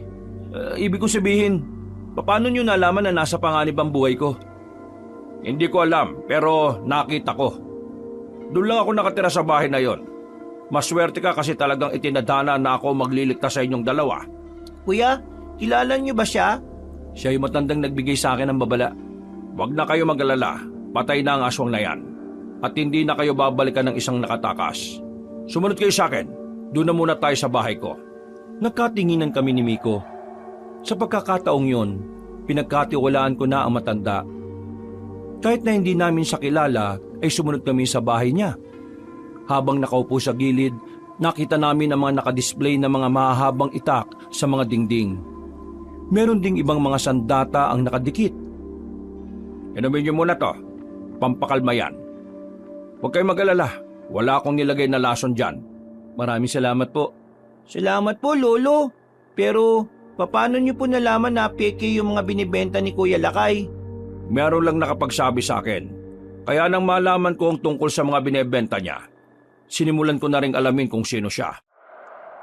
Huwag niyo po sanang sasabihin sa iba yung nalaman niyo ha, kasi mawawalan na po siya ng pagkakakitaan. Mali ang ginagawa niyo. Lalo na ng kuya mo. Kung gusto mong kumita ng pera, gawin mo sa tamang paraan. Kahit na kailan, mali ang manloko ng kapwa para lang umangat ka. Hindi naman ako nanloloko ng tao para umangat eh. Ginagawa ko to para mabuhay. Sa lipunang ito, lahat ng lumalaban ng patas siyang inaabuso. At ang mga taong nanloloko, sila pa ang mas nakakaroon ng magandang progreso sa buhay. Pansamantalang progreso na nawawala rin naman kapag naramdaman mo na ang masamang epekto ng panloloko. Hindi ko alam kung bakit naging ganyang kabaluktot ang pananaw mo, iho. Pero sasabihin ko sa'yo, ang masamang gawain ay magdudulot lang ng kapahamakan sa'yo at pati na rin sa ibang tao. Kagaya na lang ng nangyari ngayon. Muntikan na kayo. Bakit may mga aswang dito sa probinsya natin? Sugo sila ng kasamaan. Yun ang dahilan kung bakit sila nabubuhay sa mundong ito. Kaya ikaw, itigil mo na ang pagbebenta ng peking anting-anting. Ikakamatay mo yan. Meron akong alam na ibang trabaho. Kahit papano makakaroon ka ng kita. Hindi kalakihan pero marangal. Bakit naman ako sasama dyan hindi nga kita kilala? Tulyaw ang tawag sa akin ng mga kapwa ko manunugis. Manunugis? Ano yun? Kuya Lakay, yung manunugis, sila po yung kumakalaban sa mga aswang. Matalinong bata ito ah. Narinig ko lang po sa mga kaibigan ko po yun. Ano bang trabaho? Ng mga kaibigan ko po. Di ikaw ang kausap ko. Manahimik ka nga muna, Miko. Ang trabaho mo, magiging alalay kita sa paghahanap ng mga aswang. Ha? Seryoso ba kayo? May sinabi ba akong nagbibiro ako? Napakadelikado kung aswang ang hahanapin. Wala bang ibang hinahanap sa trabaho mo? Aswang talaga? Aswang lang naman ang kalaban naming mga manunugis. Kung ayaw mo naman, wala namang problema. Hindi naman kita pipilitin. Sinasabi mo delikado ang trabaho ko. Pero sa ginagawa mong yan akala mo hindi ka rin delikado sa mga aswang? Sige na nga. Magkano ba bigayan dyan? Gusto mong malaman? Sumama ka sa akin. Paano po ko? Sumama ka na rin sa amin. Kahit na hindi niya sinabi sa amin kung saan kami pupunta, sumama pa rin kaming dalawa ni Miko. Mga ilang sandali lang, meron na rin kaming narating na malaking bahay. 2 palapag. Tapos sa gate, may mga nagbabantay. Nagpakilala lang sandali si Mang Tulyao at pinapasok na rin kami. Nang nasa loob na kami ng bahay, merong kumausap sa amin na isang matandang lalaki rin. Base sa postura niya, halatang mayaman na mayaman. Ang daming alahas sa katawan. Mukhang pang disenteng tingnan. Sabi ni Mang Tulyao, yun daw ang kanilang boss. Kinausap siya ni Mang Tulyao tungkol sa trabaho. Pumayag din naman yun na isama ako at si Miko. Maya-maya lang din ay agad na rin kaming lumabas. Nagbabayad sila ng pera para lang patayin niyo yung mga aswang? Sino ba yun? Si Roberto. Galing sa mayamang angkan. Ang angkan na dating umuubos ng mga aswang. Mula nang sumibol ang bagong henerasyon, hindi na naipagpatuloy ang mga layunin ng angkan nila na ubusin ang mga aswang dito sa atin. Ngayon, si Roberto ang namumuno sa angkan niya. Ang kaso nga lang, wala siyang interes na makipaglaban sa mga aswang. Kaya ang ginagawa niya, para matapos ang naudlot na layunin ng kanyang angkan, nagbabayad siya ng mga manunugis para lang pulbusin ang mga aswang dito sa atin. Ayos! Astig naman po niyan! Alam niyo kung anong astig dito? Pinakita sa amin ni Mang Tulyao ang laman-laman ng sobre. Maraming pera. Parang lagpas pa yata ng 20 milyon. Teka. Akala ko ba maliit lang ang kitaan? Ano yan? Maliit pa to kasi hindi pa ito ang kabuuang bayad. Kapag nakapatay tayo ng aswang, mas malaki kada isa. O ano, kasama ba kayo? Sasama na ako. Ayos pala dyan eh. Pero bago tayo lumakad, kailangan mo munang matuto ng mga galaw kung papaano papalag sa mga aswang. Para kahit naman papaano may alam ka rin kung papaano ipagtanggol ang sarili mo. Nakita kita kanina habang kaharap mo yung dalawang aswang. Natatawa't naaawa ako sa iyo. Bukas ng umaga, makakasama niyo na ako sa bahay ninyo. Oh? Bakit? Teka, bakit ikaw ang nagdidesisyon sa buhay ko ngayon? Para mas madali nating magagawa ang misyon natin, kailangan palagi tayo magkasama. At dahil ang mga aswang ay malapit sa mga baryo, kailangan nandun din ako. Bakit? Ayaw mo ba? Kuya Lakay, payag ka na. Marami naman tayong pere, oh. Oo na, oo na. Ihanda mo ang sarili mo. Isasabak kita sa pagsasanay. Pagpapatibay ng katawan. Tumango na lang ako bilang tugon, Kabanong. Bumalik na lang kami sa bahay ni Mang Tulyao at doon na rin nagpalipas ng gabi. Kinabukasan, umuwi nga kami sa amin. Pinagtitinginan si Mang Tulyao ng mga tao. Nagtataka siguro sila kung sino ang kasama namin ni Miko. Nang makarating na kami sa bahay, agad naman munang nagpahinga si Mang Tulyao. Hapon na nang ginising ko siya. Bago kami umalis papuntang gubat, nilinis na muna niya ulit ang sugat ko sa balikat. Naninibago pa rin ako. Parang nitong nakaraan lang nangloloko ako para makapagbenta ng peking anting-anting eh. Tapos ngayon, magsasanay na ako para makipaglaban sa mga aswang at para maging alalay ng matandang manunugis. Kuya Lakay, kasama rin po ako. Mang Tulyao, kailangan ba talagang kasama tong kutong lupa na to? Hindi mo naman pwedeng iwan ang batang yan. Baka gamitin pa yan ng mga aswang laban sa'yo balang araw. Huwag ka mag-alala. Tuturuan ko rin ang batang yan. Hindi nagtagal, nakarating na rin kami sa kagubatan. Maaliwalas ang paligid at talaga namang nakaka-relax ang hangin na dumadampi sa balat namin. Nakakagaan din ang pakiramdam ang huni ng mga ibon. Tumayo si Mang Tulyao sa malaking bato. Meron siyang mga pinaliwanag sa amin ni Miko. Pagkatapos noon, kung ano-anong pagsasanay ang ginawa namin, tinuruan niya kami kung papaano humawak ng sandata at kung papaanong kumalaban sa mga aswang. Ang pagsasanay na yon ay isang araw ko lang natutunan lahat. Hindi naman kasi ako mahirap turuan, pero ang sumunod na pagsasanay, dito na talaga ako nahirapan, ang pagpapalakas ng katawan. Tumagal ako ng 1 buwan at lagpas pa. Maraming pinabuhat sa akin si Mang Tulyao na hindi ko magawang buhatin nung una. Pero sa mga sumunod na araw, unti-unti kong nakikita ang magandang progreso ng aking katawan. Gumaganda ang hubog nito. Tumitigas ang kalamnan ko at parabang nadagdagan ng lakas ang buong katawan ko. Dito na magtatapos ang pag-ensayo natin. Masasabi ko na handa ka na talagang lumaban. Kuya Lakay, lumaki katawan mo ah. Hindi ka na po patpatin. Mang Tulyao, matanong ko lang. Bukod sa gusto mong may trabaho kami, bakit parang dedikado ka matuto ko sa bagay na ito?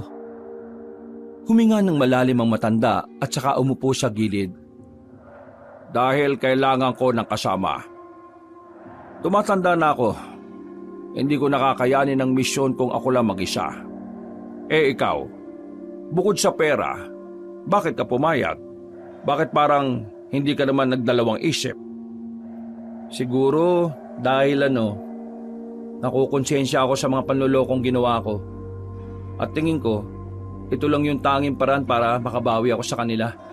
At para maging mabuting nila lang naman ako sa mata ng Diyos. Mabuti naman at yan ang dahilan mo. Pero Lakay, sinasabi ko sa iyo delikado ang papasukin natin. Dapat handa ka.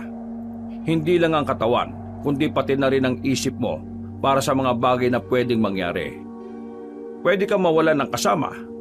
pwedeng ikaw mismo ang mawala. Napatango na lang ako. Matapos ang usapan na yon, ay sabay-sabay na rin kaming umuwi sa bahay.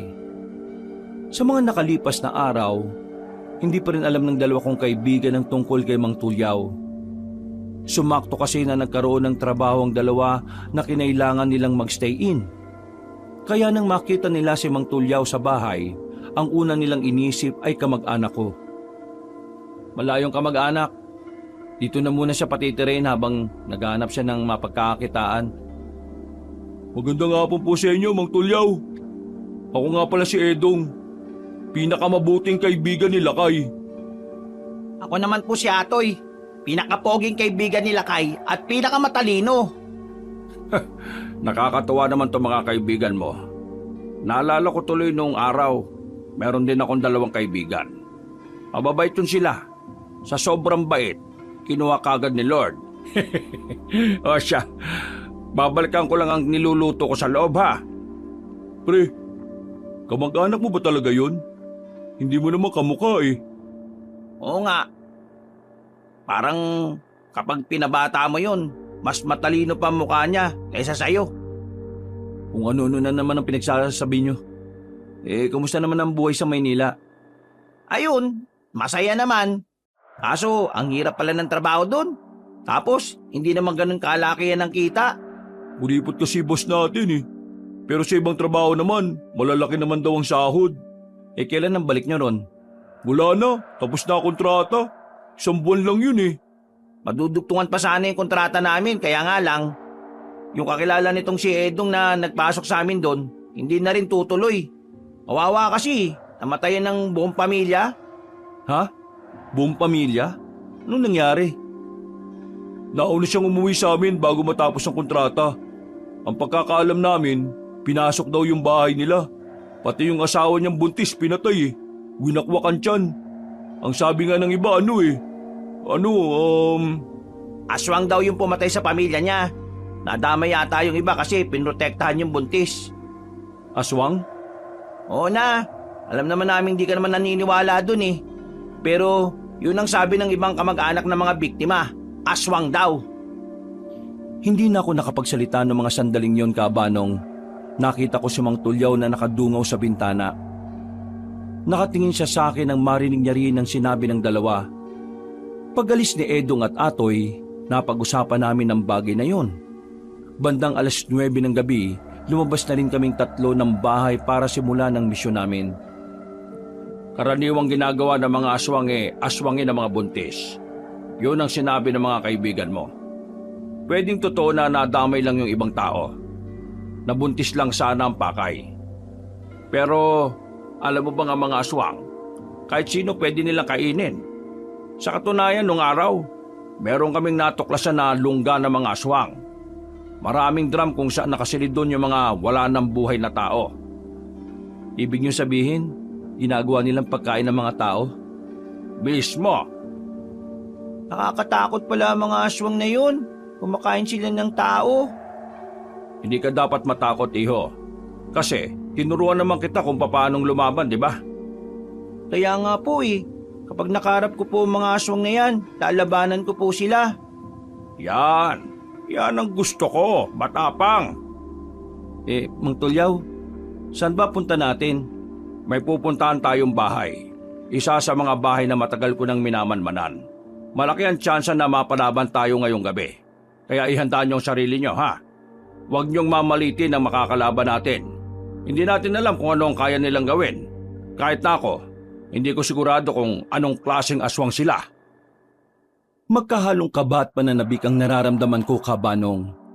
Kinakabahan ako dahil yun ang unang beses na meron ako makakaharap na aswang. Pero nananabik din ako dahil magagamit ko na rin lahat ng napag-aralan ko at ininsayo ko. Makalipas ang halos 20 minutong paglalakad, tumigil na rin kami sa gilid ng malaking puno. Mula sa kinalalagyan namin, natatanaw namin ang bukod-tanging bahay na nasa gitna ng bukid. Isang palapag lang ang bahay pero mahaba. Kung matagal mo nang minamanmanan yan, bakit ngayon mo lang sila gustong tugisin? Dahil nitong mga nakaraan, hindi ko pa sigurado na aswang ba sila o hindi. May mga aswang kasi na sobrang hirap talagang kilatisin kung tao o hindi. Pero nitong nakaraan din, nakita mismo ng dalawang mata ko na nagpalit sila ng anyo. Mang Tulyaw, kakayanin ko naman po sila, di ba? Yun ang aalamin natin. Kaya maghanda na kayo. Naunang naglakad si Mang Tulyaw. Marahan ng bawat bagakbang na ginawa namin. Ilag na ilag kami sa mga tuyong dahon sa daan upang hindi makalika ng kahit na anong ingay. Nang nasa harapan na kami ng pinto, si Mang Tulyaw ang lumapit at sumilip. Sumenya siya sa aming dalawa. Gumilid naman kami kagad. Magandang gabi ho. Magtatanong lang ho. Mga aswang ho kayo? Nanlaki mga mata ng lalaking nagbukas ng pinto.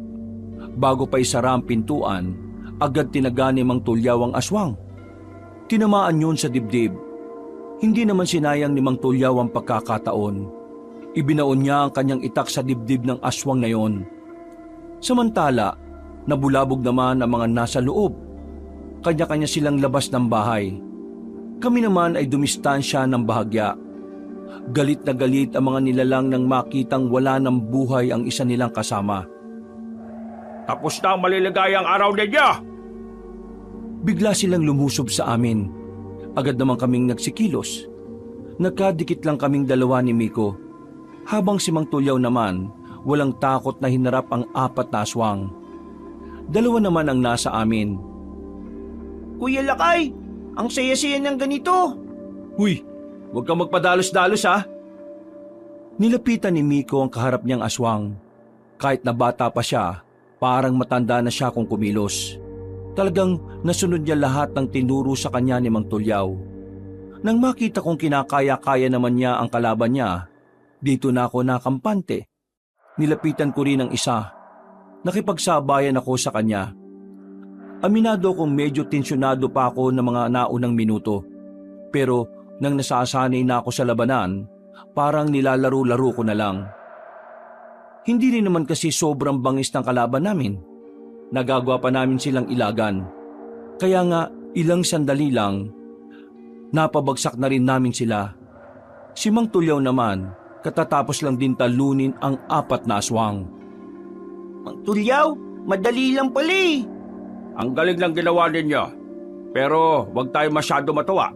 May hinang aswang lang ito. Wala pang malalakas na aswang. Ibig sabihin, may mas malalakas at mababangis pa sa kanila? Oo. Karaniwan ng mga ganitong aswang mabababang uri lang sila. Pinasok namin ang bahay ng mga aswang. Wala kaming makitang kahit na anong bagay na maaaring magbigay ng impormasyon tungkol sa mga lahi nila. Kalaunan, natuklasan namin na hindi naman pala talaga pagmamay-ari ng mga aswang ang bahay na yon. May dating nakatira doon. Nahinala ni Mang Tulyaw, kinain na ng mga aswang. Hindi na namin sinunog ang bahay. Kinandado na lang namin yon at nilagyan ng babala na bawal pasukan. Pagkatapos, naglakad na rin kami pabalik. Hindi man lang kami nahirapan ng malala sa naging laban. Pero kagaya nga ng sabi ni Mang Tulyaw, pipitsuging aswang pa lang ang mga nakalaban namin. Habang naglalakad kami sa kagubatan pauwi, tumigil na naman sa paglalakad si Mang Tulyaw.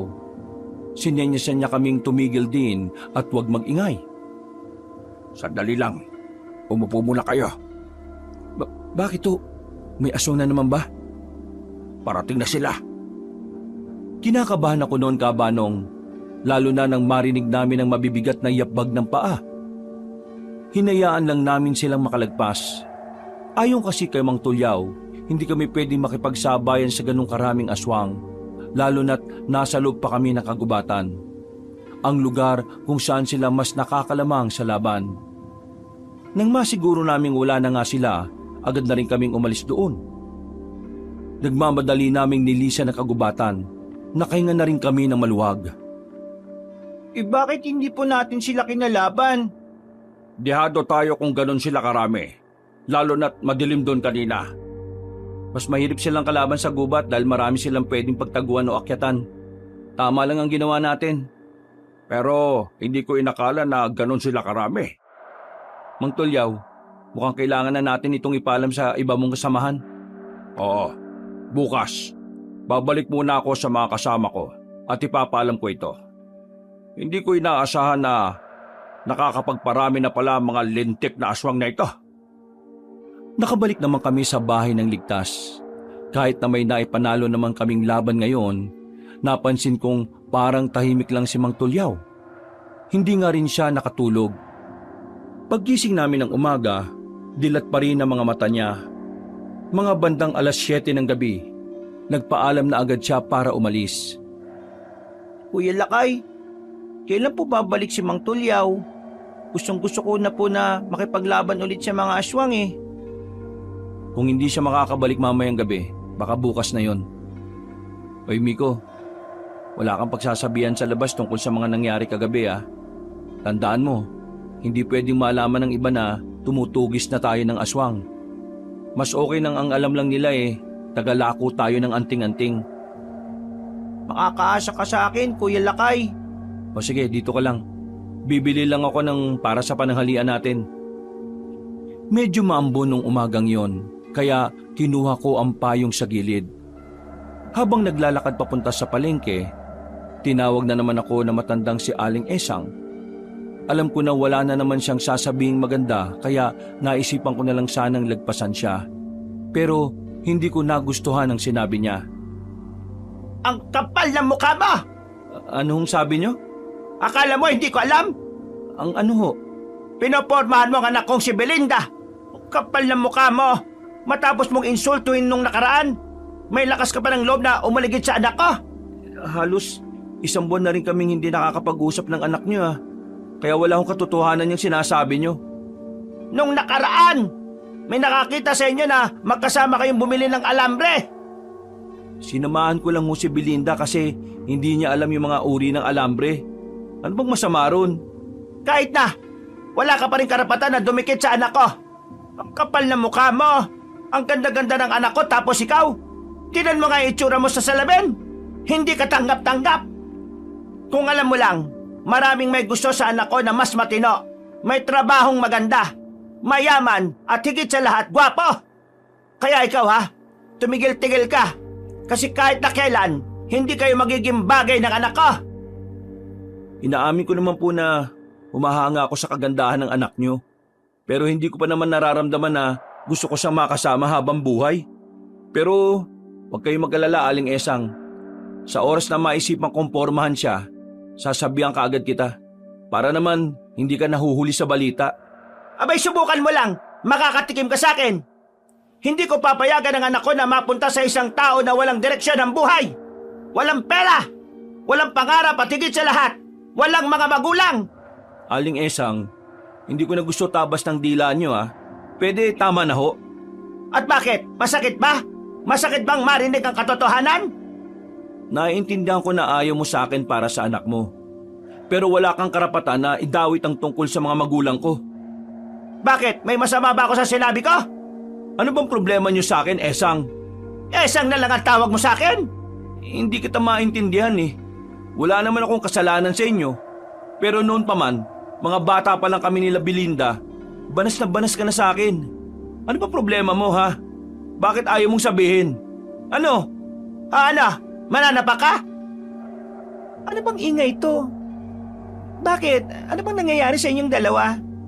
Etong nanay mo masyadong wala sa ayos sa mga sinasabi. Sinasabihan ko lang naman siya na huwag ka nang plalapitan. Kasi kahit na kailan, hindi kayo magiging bagay. Basura ang taong yan. Man naman, bibig mo. O, di ba? Kita mo na? Hay, ikaw Belinda, wag na wag ka ring lalapit sa isang yan. Naintindihan mo ba ako? Wala naman pong ginagawang masama sa atin sila Kahit na, ayoko pa rin sa taong yan. Lakay, sige na, umalis ka na. Pasensya ka na talaga Sana maging masaya ka sa pinagsasasabi mo sa akin, Esang. Tingnan mo na, Esang lang ang tawag sa akin. Di pasensya na, sira ulong Esang. Magsasalita pa sana si Belinda pero naglakad na rin ako paalis. Uminit na ang ulo ko, Kabanong. Pero dumiretso na lang ako papuntang palengke. Sakto naman na naroon din ang 2 kong tropa. Kagaya ko'y namimili rin sila. Uy, kaibigan namin macho. lumaki na katawan mo pre ah. Pre, kahapon mo pa sinasabi yan eh. O relax, kalma. Mukhang galit ka na naman eh. Ano ba nangyari, pre? Nakakabwisit kasi si Aling Esang eh. Pinagsalitaan ka na naman ba ng kung ano-ano? Oo, pinaglalayo niya kaming dalawa ni Belinda. Wala naman kaming relasyon eh.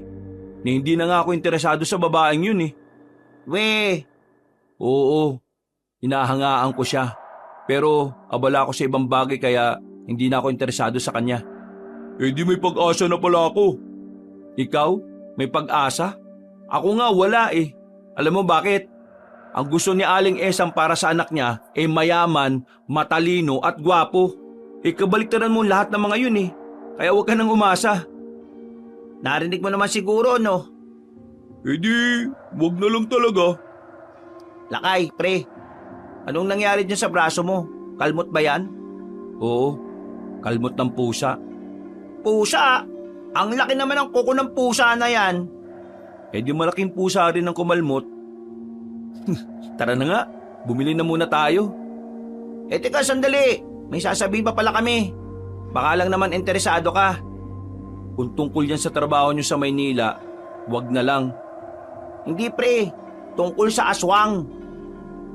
Napatigil ako sa sinabi niyang yon. Parang otomatiko akong nagkaroon ng interes sa kung ano man ang sasabihin nila. Muli akong humarap. Pagtingin ko pa lang sa mukha ng dalawa, bakas na sa kanila ang tila namumuong pangamba. Ano? Bakit ang tagal mong sabihin? Naalala mo yung nagpasok sa amin ng trabaho sa Maynila? Kakilala nitong si Edong. Oo, yung minasakir yung asawa at yung pamilya. Oo, pre. Patay na rin. Ano? Patay na rin yung lalaki? Bakit? Natagpuan yung bangkay niya sa likod ng bahay nila. Warak yun tiyan pre. Wala ring laman loob.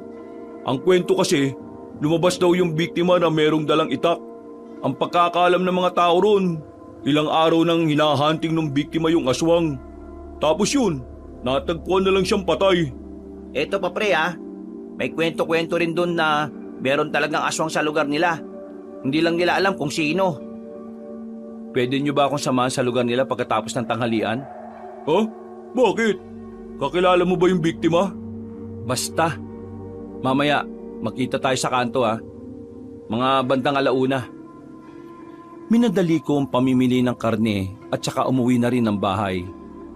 Pagkatapos magluto, inihanda ko na rin ang mga dadalhin kong gamit. Nung sandaling yon, wala akong balak na isama si Miko. Wala kasing aabutan si Mang Tulyaw kapag bumalik siya.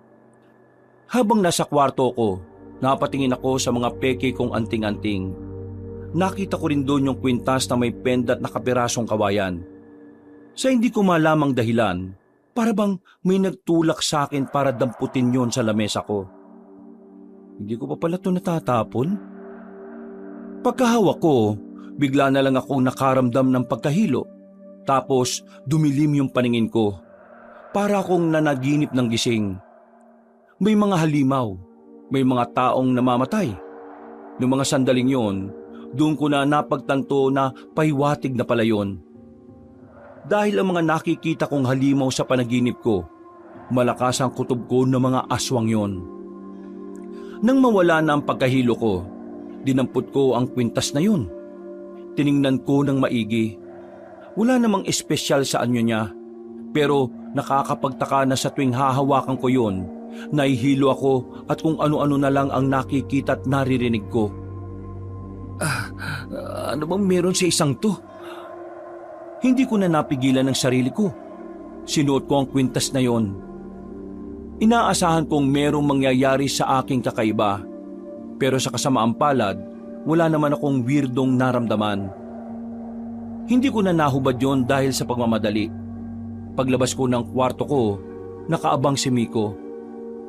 Lumapit agad sa akin at saka nakiusap. Kuya, sige na. Gusto kong sumama sa'yo. Ayoko maiwan dito. Babalik din naman ako kaagad bago maggabi. Hindi pwedeng walang tao dito sa bahay. Baka mamaya umuwi si Mang Tulyaw. Wala siyang maabutan. Paano kung aswang yung dumating? Uuwi nga ako bago magdilim. Kaya walang aswang na darating dito. Huwag ka na makulit, Miko ah. Lakad namin magkakaibigan to. Bakit may dala kang sandata? Siyempre, kailangan ko maging handa kapag lalayo sa atin. O sige na, aalis na ako. Hindi ko na hinintay pang kulitin pa ako ng batang yon. Nagmamadali akong tinungo ang kinaroroonan nila Edong at Atoy. Malayo pa lang ay nakita ko na silang dalawa. Kaya naman binilisan ko na rin ang lakad ko. Late ka ng 2 minuto at 2 segundo. Mag-aalas 2 na oh. O tara na, samahan niyo na ako. Sabi mo na muna kasi sa amin kung bakit. Anong meron? Anong gagawin mo ron? Oo nga, tapos may dala ka pang itak. Mananaga ka ba? Mamaya ko na sasabihin kapag nandun na tayo. Sa ngayon, huwag yun na muna akong tanungin ng tanungin. Hindi na nagsalita ang dalawa. Ilang minuto lang ang nakalipas, nakarating na rin kami sa lugar na sinasabi ng dalawa. 2:00 pa lang ng hapon pero kakaunting tao lang ang makikita sa labas. Ramdam na ramdam ko ang takot ng mga naroroon dahil sa kwento-kwentong merong aswang doon. Habang naglalakad kami, tumigil si Atoy. Nakasimangot na ang mukha kaya naisipan kong sabihin na ang totoo. Ano na? Ano ba talagang gagawin mo rito, pre? Manghuhula na lang ba kami? Sabi mo na kasi, para ka namang others eh. Dahil sa aswang. Ano? Dahil sa aswang? Bakit? Nandito ako dahil sa aswang. Kailangan ko makita ang aswang na nandito at kailangan ko siyang mapatay. Kaya ka ba may daladalang itak? Oo. Papatayin. Seryoso ka ba, pre? Talaga? Mukha ba ako nagbibiro? Aabalahin ko ba kayo ng ganito kung nagtitrip lang ako? Di totoo pala yung sinasabi ni Miko. Sinabi niya sa'yo? Ang sabi niya sa akin, kaya ka raw nagpalaki ng katawan kasi kumakalaban daw kayo ng aswang. Kahit si Miko, lumalaban din daw. Hindi ako naniniwala kasi alam ko bata lang siya eh. Pero totoo pala talaga. Hindi ko na muna sinabi sa inyo kasi alam ko mga abala kayo sa mga buhay niyo eh. Si Mang Tulyaw, siya ang nagturo sa amin kung paano labanan ng mga aswang. Seryoso ka ba talaga? Bakit? Bakit bigla ka nalang nagkaroon ng interes sa pagpatay ng aswang, pre? Di ba, ikaw pa nga itong numero 1 hindi naniniwala sa aswang eh. Naalaman ni Mang Tulyaw yung pinagkakaingatan kong sikreto. At dahil doon, inalok niya ako ng trabaho. Ang trabahong yun tumugis ng aswang. May mayamang tao na nag-uutos sa amin na pumatay ng mga aswang kapalit ng pera. Malaki ang bigayan, pero napakahirap na trabaho. Pero bukod sa pera, napagtanto ko na may mas malalim pa pala akong dahilan kaya ako tinanggap ang alok ni Mang Tulyaw. Yun ang makabawi sa mga kasalanang ginawa ko sa mga tao. Kasalanan? Anong kasalanan yun? At ano yung sikreto na nalaman ni Mang Tulyaw? Dami mo namang hindi sinasabi sa amin eh. Mamaya ko na ididetalye. Sa ngayon, tulungan niyo muna ako matuntun kung nasaan yung aswang dito. Ay naku, sumasakit ulo ko sa mga nalalaman ko. Sinimulan na rin naming maglakad. Nilibot namin ang baryong yon. Nagtanong-tanong na rin kami sa mga tao. Pero ni isa sa kanila ay parang takot magsalita. Umiiwas sila sa usapan kapag tungkol na ito sa aswang. Kaya ang ginawa namin, sinuyod namin ang mga sulok-sulok. Pero sa kasamaang palad ay wala pa rin kaming nakita. Mauna na kayo umuwi. Bakit? Ano pang gagawin mo rito? Hihintayin kong gumabi. Tingin ko, gabi lang naman nagpapakita at umaatake ang mga aswang eh. Dito rin muna ako. At bakit? Gusto ko makita yung aswang eh. At gusto ko makita kung paano lumaban tong kaibigan natin. Nagdududa ka siguro sa sinasabi ko na ito ang trabaho ko ngayon, no? Walang umuwi sa aming tatlo. Si Edong ay nakisama na rin sa aming dalawa. Tumambay na muna kami sa isang tindahan. Sa sobrang pagkakatuon ng atensyon ko sa mga aswang, nakalimutan ko nang kailangan ko palang balikan si Miko bago ang gabi. Pero makalipas ang halos 4 na oras ay naroon pa rin kami. Pre, kanina pa tayo rito. Wala namang aswang eh. Baka naman kasi chismis lang yun. Baka mamaya, Hindi na rin dito nang bibiktima yung aswang kasi alam nila aabangan na sila ng mga tao. O sige na, mauna na kayo. Ako nang bahala rito. Ito na ang tamang oras para maghanda ako. Naninibago talaga ako sa iyo, pre. Parang mas gusto ko na lang na bumalik ka sa dati. Yung parang kang siraulo kausap. Ngayon kasi, ang seryoso mo tapos parang ang hilig mo na sa mga delikadong bagay. Mas gusto ko ngayon yung bagong lakay. Mas matino. Hindi na nanloloko ng mga tao. Nagbebenta ng mga anting-anting na fake. Ano sinabi mo? Alam ko na rin yun. Sinabi na rin ni Miko. Ay nako, visit talagang batang yun, no?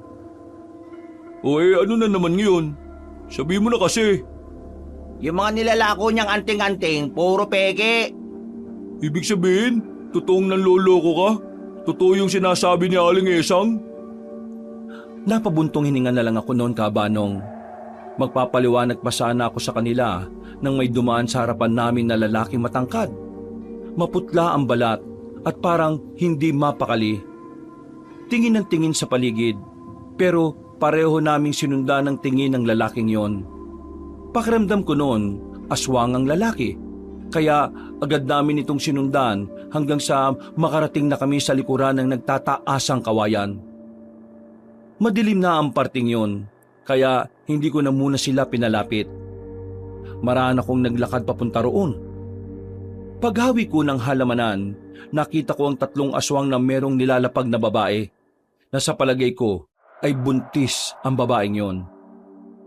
Tiningnan ko ang paligid, masyadong masikip, kaya nang mapatingin sila sa akin, dahan-dahan akong umatras.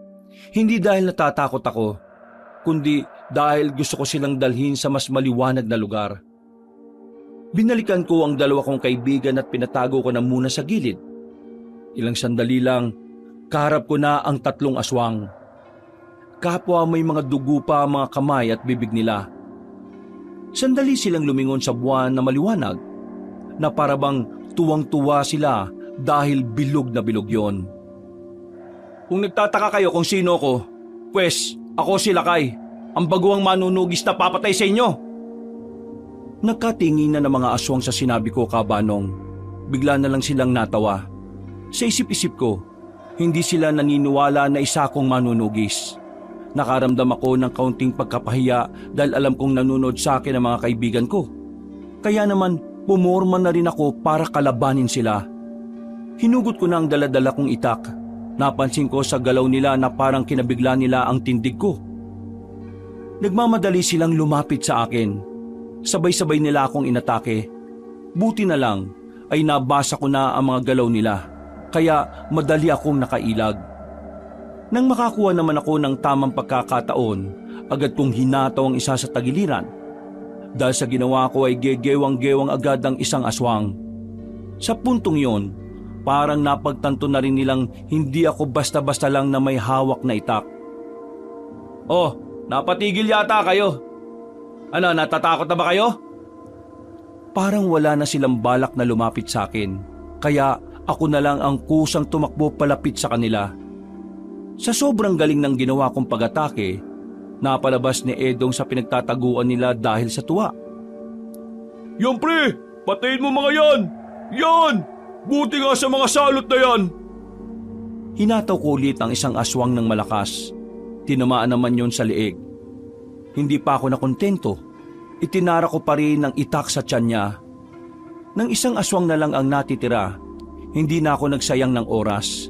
Tinaga ko rin yun ng ilang beses hanggang sa tuluyan na nga itong bumagsak. Nang masiguro kong patay na ang mga aswang na yon, kagad na rin akong nilapitan ng 2. Pusang gala, pre. Ikaw ba yan? Ang galing mong siraulo ka, ah. Para ako nanonood sa isang pelikula. Napakagaling mo. Akalain mo nga naman, dating manluloko, ngayon nagliligtas na ng mga tao. Dahil sa nangyari, nakita ng ibang tao ang ginawa ko.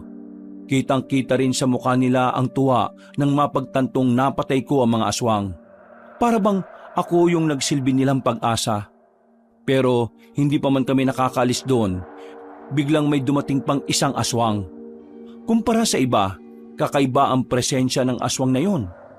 Isang matandang lalaki, kalmado, May ngiti sa mukha niya, pero iba ang nararamdaman ko sa ngiting yon. Pinalayo ko na kagad si Edong at Atoy. Mabigat ang presensya niya. Nabasa ko na kagad na meron siyang gagawing masama, kaya tinulak ko sa gilid ang dalawa kong kaibigan. Bigla na lang lumapit sa akin yung matandang aswang at sinubukan akong sugatan. Pero mabilis akong nakailag. Kahit ako rin, hindi ko inaasahan na magagawa ko ang ganoong kabilis na galaw. Napadistansya ang matandang aswang. Nagtataka, nakatingin sa akin na parang nakakita siya ng multo. Sino ka? Bakit nasa iyo yan? Bakit ganyan ang reaksyon mo? Takot ka rin bang mamatay kagaya ng mga kasama mo? Tinatanong kita, sino ka? Lakay, yan ang pangalan ko. Ikaw, sino ka? Hindi na siya nagsalita pa. Muli niya akong inatake. Pero sa pangalawang pagkakataon ay nagawa ko siyang ilagan. Para bang bawat galaw niya ay alam ko. Sobrang lakas din ang pakiramdam ko, kaya wala siyang tsansa na mapatamaan ako. Kaya nang ako naman ang nagkaroon ng tamang pagkakataon, hiniwa ko siya sa likuran.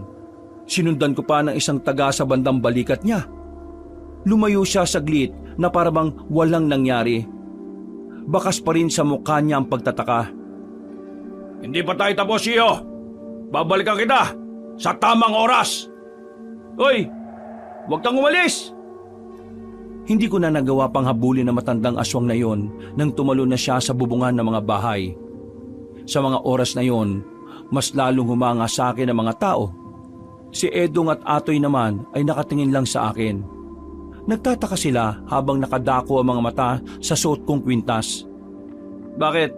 Anong problema? Pre, yung kwintas mo. Ha? Yung kwintas mo umiilaw! Sandali kong hinubad ang kwintas.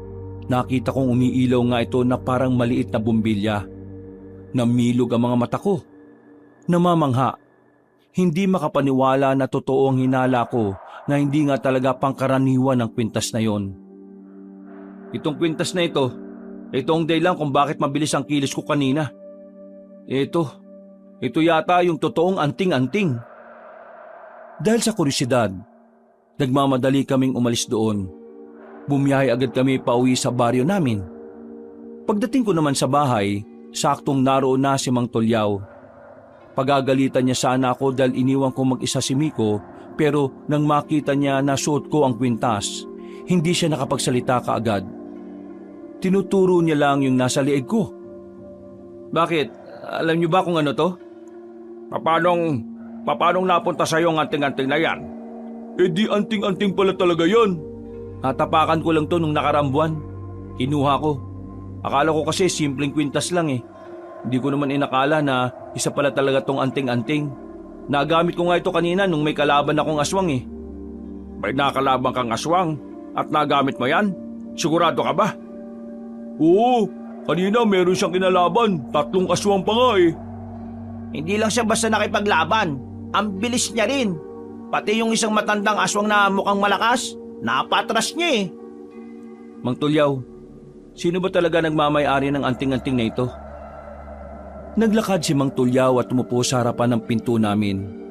Nakita kong may sumilay ng ngiti sa mukha niya. Bagay na nakapagpanatag ng kalooban ko. Yang anting-anting na yan ay ang nawawalang anting-anting ng pinuno ng mga manunugis. Namatay siya nitong nakaraang taon dahil sa katandaan. Hindi ko inakala na sa iyo pala mapupunta yan. Isasauli ko ba ito sa pamilya niya? Hindi. Total, nagagamit mo naman pala yan eh. Ikaw na muna ang gagamit niyan. Kailangan mo yan dahil mas malalakas na aswang na makakalaban natin. Nakausap ko na pala yung iba kong kasama. Alam na nila ang nangyayari. Maasahan natin ang tulong nila sa laban na ito. Yung matandang aswang na nakalaban ko kanina, malakas siya, hindi siya pangkaraniwan. Tinanong niya ako kung bakit nasa akin tong anting-anting na ito. Isang matandang aswang na may mabigat na presensya. Hindi ako pwedeng magkamali. Kung alam niya ang tungkol sa anting-anting, malamang sa malamang, ang aswang na yon ay ang pinuno ng mga aswang. Sa sinabing yun ni Mang Tulyaw, kusang nagtindigan ng mga balahibo ko. Hindi ko may kakaila na nakaramdam ako ng kaba sa nalaman ko. Naisip ko kasi na kung hindi ko pala nadala ang anting-anting na yon, malamang ay pinaglalamayan na ako. Gaano ba kabangis yung matandang yun? Kanina nakita namin wala namang binatbat eh. Huwag niyo siyang mamalitin. Malakas ang aswang na yon. Ang dahilan kung bakit hanggang ngayon buhay pa siya dahil nahihirapan ang lahat ng manunugis na patayin siya. Pero takot siya kay Lakay kanina dahil suot niya yung anting-anting eh. Ibig sabihin, alam niyang pwede siyang matalo kung nilabanan niya to. Oo, pero hindi siya natatakot. Inatrasan ka niya dahil pag-aaralan niya ang sitwasyon. Aaralin niya ang mga susunod niyang hakbang. Lakay, higit na sa misyon natin ang ginagawa natin. Kaya kailangan natin magdoble ingat. Kapag naipanalo natin to, paldo-paldo tayo. Marami din tayong maililigtas na buhay at makakabawi ka na rin sa lahat ng panloloko mo sa mga tao. Nadulas lang ang dila ko. Alam na rin naman nila eh. Sinabi ni Miko rito kay Atoy.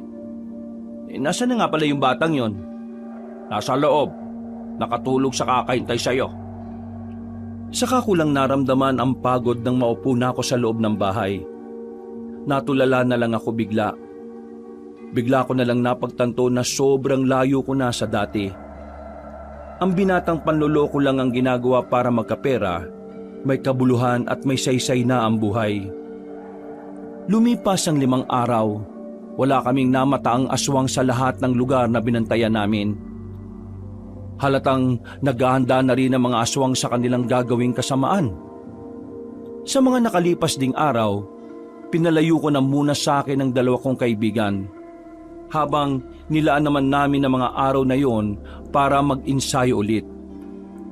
Nakakasama rin namin ang mga kasamahan ni Mang Tulyaw. Humanga at nainggit nga ang karamihan sa akin dahil ang isang kagaya kong baguhan pa ang nakagamit ng maalamat na anting-anting.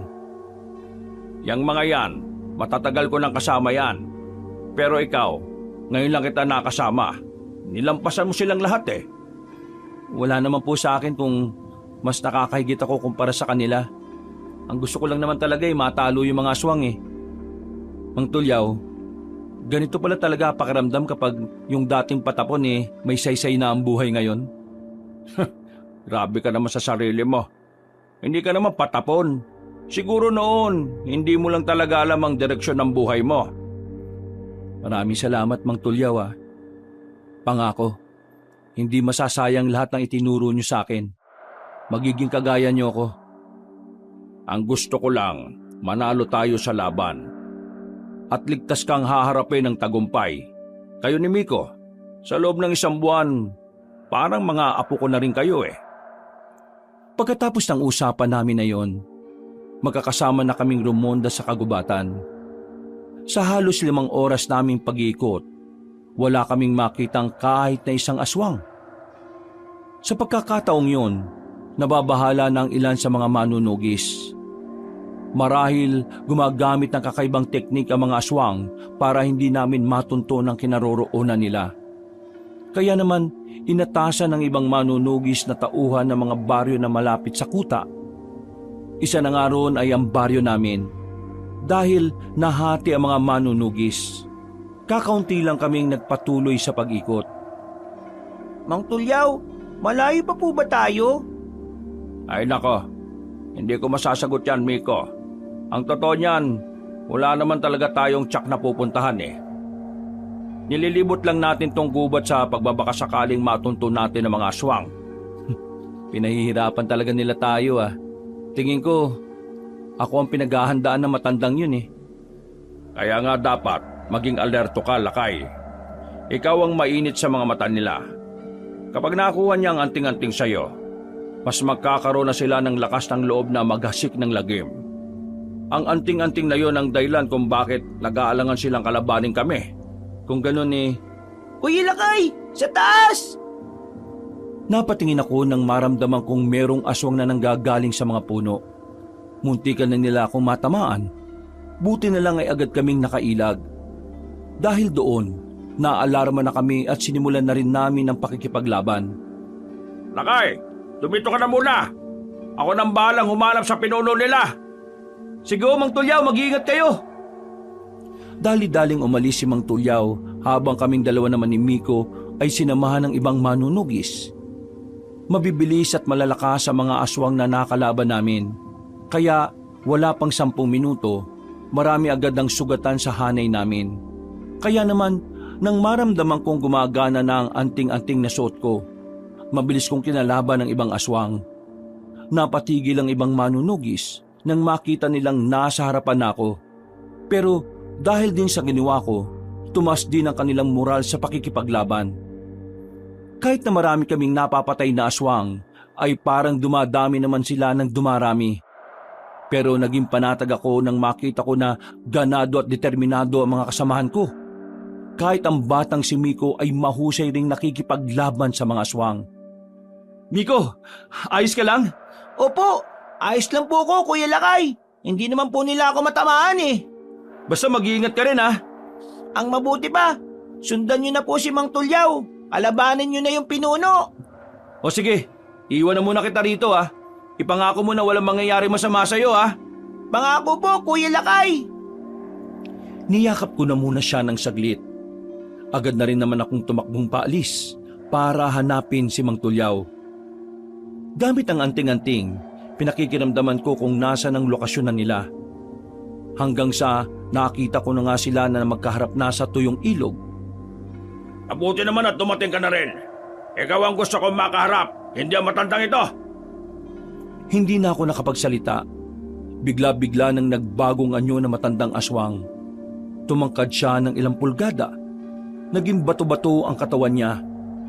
Nagmukha na siyang demonyo. Walang ano-ano, tumalon siya ng mataas at agad niya akong nilapitan. Sinuntok niya ako, pero nagawa ko siyang ilagan. Si Mang Tulyaw naman ay nakakuha ng tamang pagkakataon. Tinamaan niya ang aswang sa bandang hita, pero hindi yun naging dahilan para mapabagal naman siya. Kaya naman ako naman ang lumusob. Sinubukan ko siyang tagain ng malakas. Nahiwa ko siya sa likod, sa dibdib at sa bandang tagiliran. Pero patuloy pa rin siyang nakakabangon at para bang hindi man lang niya iniinda yon. Kapisado ko na ang anting-anting na yan. Ilang beses nang ginamit sa akin yan pero hanggang ngayon wala pa rin nakakatalo sa akin. Umatras ka nung unang beses na nakita tayo. Ibig sabihin, may kakaiba sa anting-anting na ito na alam mong makakapatay sa'yo. At kung ano man yon, ay hindi mo na yun malalaman. Dahil ngayon pa lang ay mamamatay ka na! Ako sanang aatake, pero biglang nasa harapan ko na siya kaagad. Sa sobrang bilis, hindi ko mabantayan ang kilos niya. Isang malakas na suntok ang ginawa niya sa akin. Tinamaan ako sa muka. Nabitiwan ko ang itak nang tumilapon ako. Nakita ko pang inatake na rin ni Mang Tulyaw ang aswang. Nagkaroon sila ng halos 3 minutong labanan. Kitang-kita ko kung gaano kahusay si Mang Tulyaw sa laban na yon. Ang kaso nga lang, sadyang nakakalamang ang aswang na kalaban namin. Hindi talaga siya pangkaraniwan. Mang Tulyaw! Tumilapon si Mang Tulyaw nang suntukin din siya ng aswang. Dahil doon ay nawalan siya ng malay. Ako naman ay agad ding nakatayo. Pero pagtingin ko, nasa harapan ko na kagad ang kalaban ko. Kukunin ko sanang itako para palagan siya. Ang kaso nga lang, hindi na ako nakaabot. Dinakma niya ako sa liig at saka sinuntok ng maraming beses. Akmang kukunin niya ang kwintas na nasa liig ko pero bigla siyang nakaramdam ng init. Napaso ang kamay niya, dahilan para mas lalo siyang magalit sa akin. Pinagsisisipan niya ako kahit na nasa lapag na ako at hindi makalaban. Kung hindi lang siguro dahil sa anting-anting, bali-bali na ang buto ko. Kahit na binubugbog niya ako, nararamdaman ko ang enerhiya ng anting-anting na parang nakabalot sa katawan ko. Bagay na patuloy na nagpapalakas sa aking katawan. Kahit na anong gawin mo, hindi mo ako kayang talunin. Isa ka lang kabuti. Biglang lumitaw kahit na walang alam sa mundong kinalalagyan niya. Hindi ka tinatablan ng kahit na anong gawin kong paghiwa sa katawan mo. Hindi ko alam kung anong meron sa iyo Pero ngayon, alam ko na. Anong pinagsasasabi mo? Wala ka namang kayang gawin Ang mabuti pa, ubarin mo ang anting-anting at ibigay mo na lang sa akin. Kung hindi ka tinatablan ng kahit na anong sandata, Siguro naman tatablang ka nito. Mabilis akong tumakbo sa harapan niya. Hindi niya yun inaasahan, pero nagawa niyang makadistansya. Akala niya'y hindi ko siya susundan. Pero mabilis akong lumapit ulit sa kanya. Sinuntok niya ako, pero nakailag ako. Nakakuha ko ng magandang pagkakataon. Sinuntok ko siya ng malakas sa tagiliran niya. Tumunog ang buto niya dahil sa puwersang idinulot sa akin ng anting-anting. Noong mga sandaling yon, nakita ko nang tinablan siya ng ginawa ko. Napangiti lang ako dahil sa wakas, nalaman ko na rin kung ano ang kahinaan niya. Hindi ka tinatablan ng sandata, pero ang atake na ginagamitan ng pisikal na lakas, yun ang kahinaan mo. Ha! Matalino ka pala talaga. Tingnan natin kung huwag ka na magsalita. Sinuntok ko siya ng malakas sa sikmura. Dinamihan ko ang suntok na ginawa ko hanggang sa tuluyan na siyang mapaluhod. Nang mapahiga na siya, makailang ulit ko siyang pinagsisisipa. Kapag pinipilit niyang bumangon ay paulit-ulit lang din siyang bumabagsak. Pagmasdan mo ang kamao na ito. Ito ang kamao na tatapos sa iyo ngayon. Tutuldo ka na natin to. Dinama ko ang enerhiya ng anting-anting. Nararamdaman ko na parang naiipon yun sa kamao ko. Pero sa hindi ko inaasahang pagkakataon, bigla akong nakaramdam ng hilo. Nasobrahan na yata ang pagkakagamit ko sa anting-anting. Nang makita ko ng kalabang ko sa ganong sitwasyon, ginawa niyang makakaya niya para makabangon. Humaba ang kuko niya. Sa mga pagkakataong yon, alam ko nang tatapusin na niya ako. Katapusan mo na! Akmang kakalmutin na sana niya ako, pero hindi namin namalaya na nakatayo na pala si Mang Tulyaw. Gamit ang malaking bato, pinukul niya yun patungo sa aswang. Tumama yun sa ulo ng aswang na naging dahilan para muli itong bumagsak. Dahil sa ginawa ni Mang Tulyaw ay nagkaroon ako ng pagkakataon na makarecover. Nang mawala ng pagkahilo ko, binalikan ko ang aswang at binuhos ko ang lahat ng natitira kong lakas para suntukin siya sa sikmura. At dahil nga sa ginawa kong yun, ay tuluyan na siyang binawian ng buhay. Hinang-hina ang katawan ko noong mga sandaling yun, Kabanong. Agad namang akong inasikaso ni Mang Tulyaw. Hindi ko na kasi maigalaw ang buong katawan ko. Sabi ni Mang Tulyaw, nasagad ko raw ang kapangyarihan ng anting-anting. Hindi raw yun kinaya ng katawan ko. Naipanalo naman namin ang laban nung gabing yun. Ilang araw akong nakaratay sa higaan noon. Makalipas ang 1 linggo, bumalik na ng tuluyan ang lakas ko.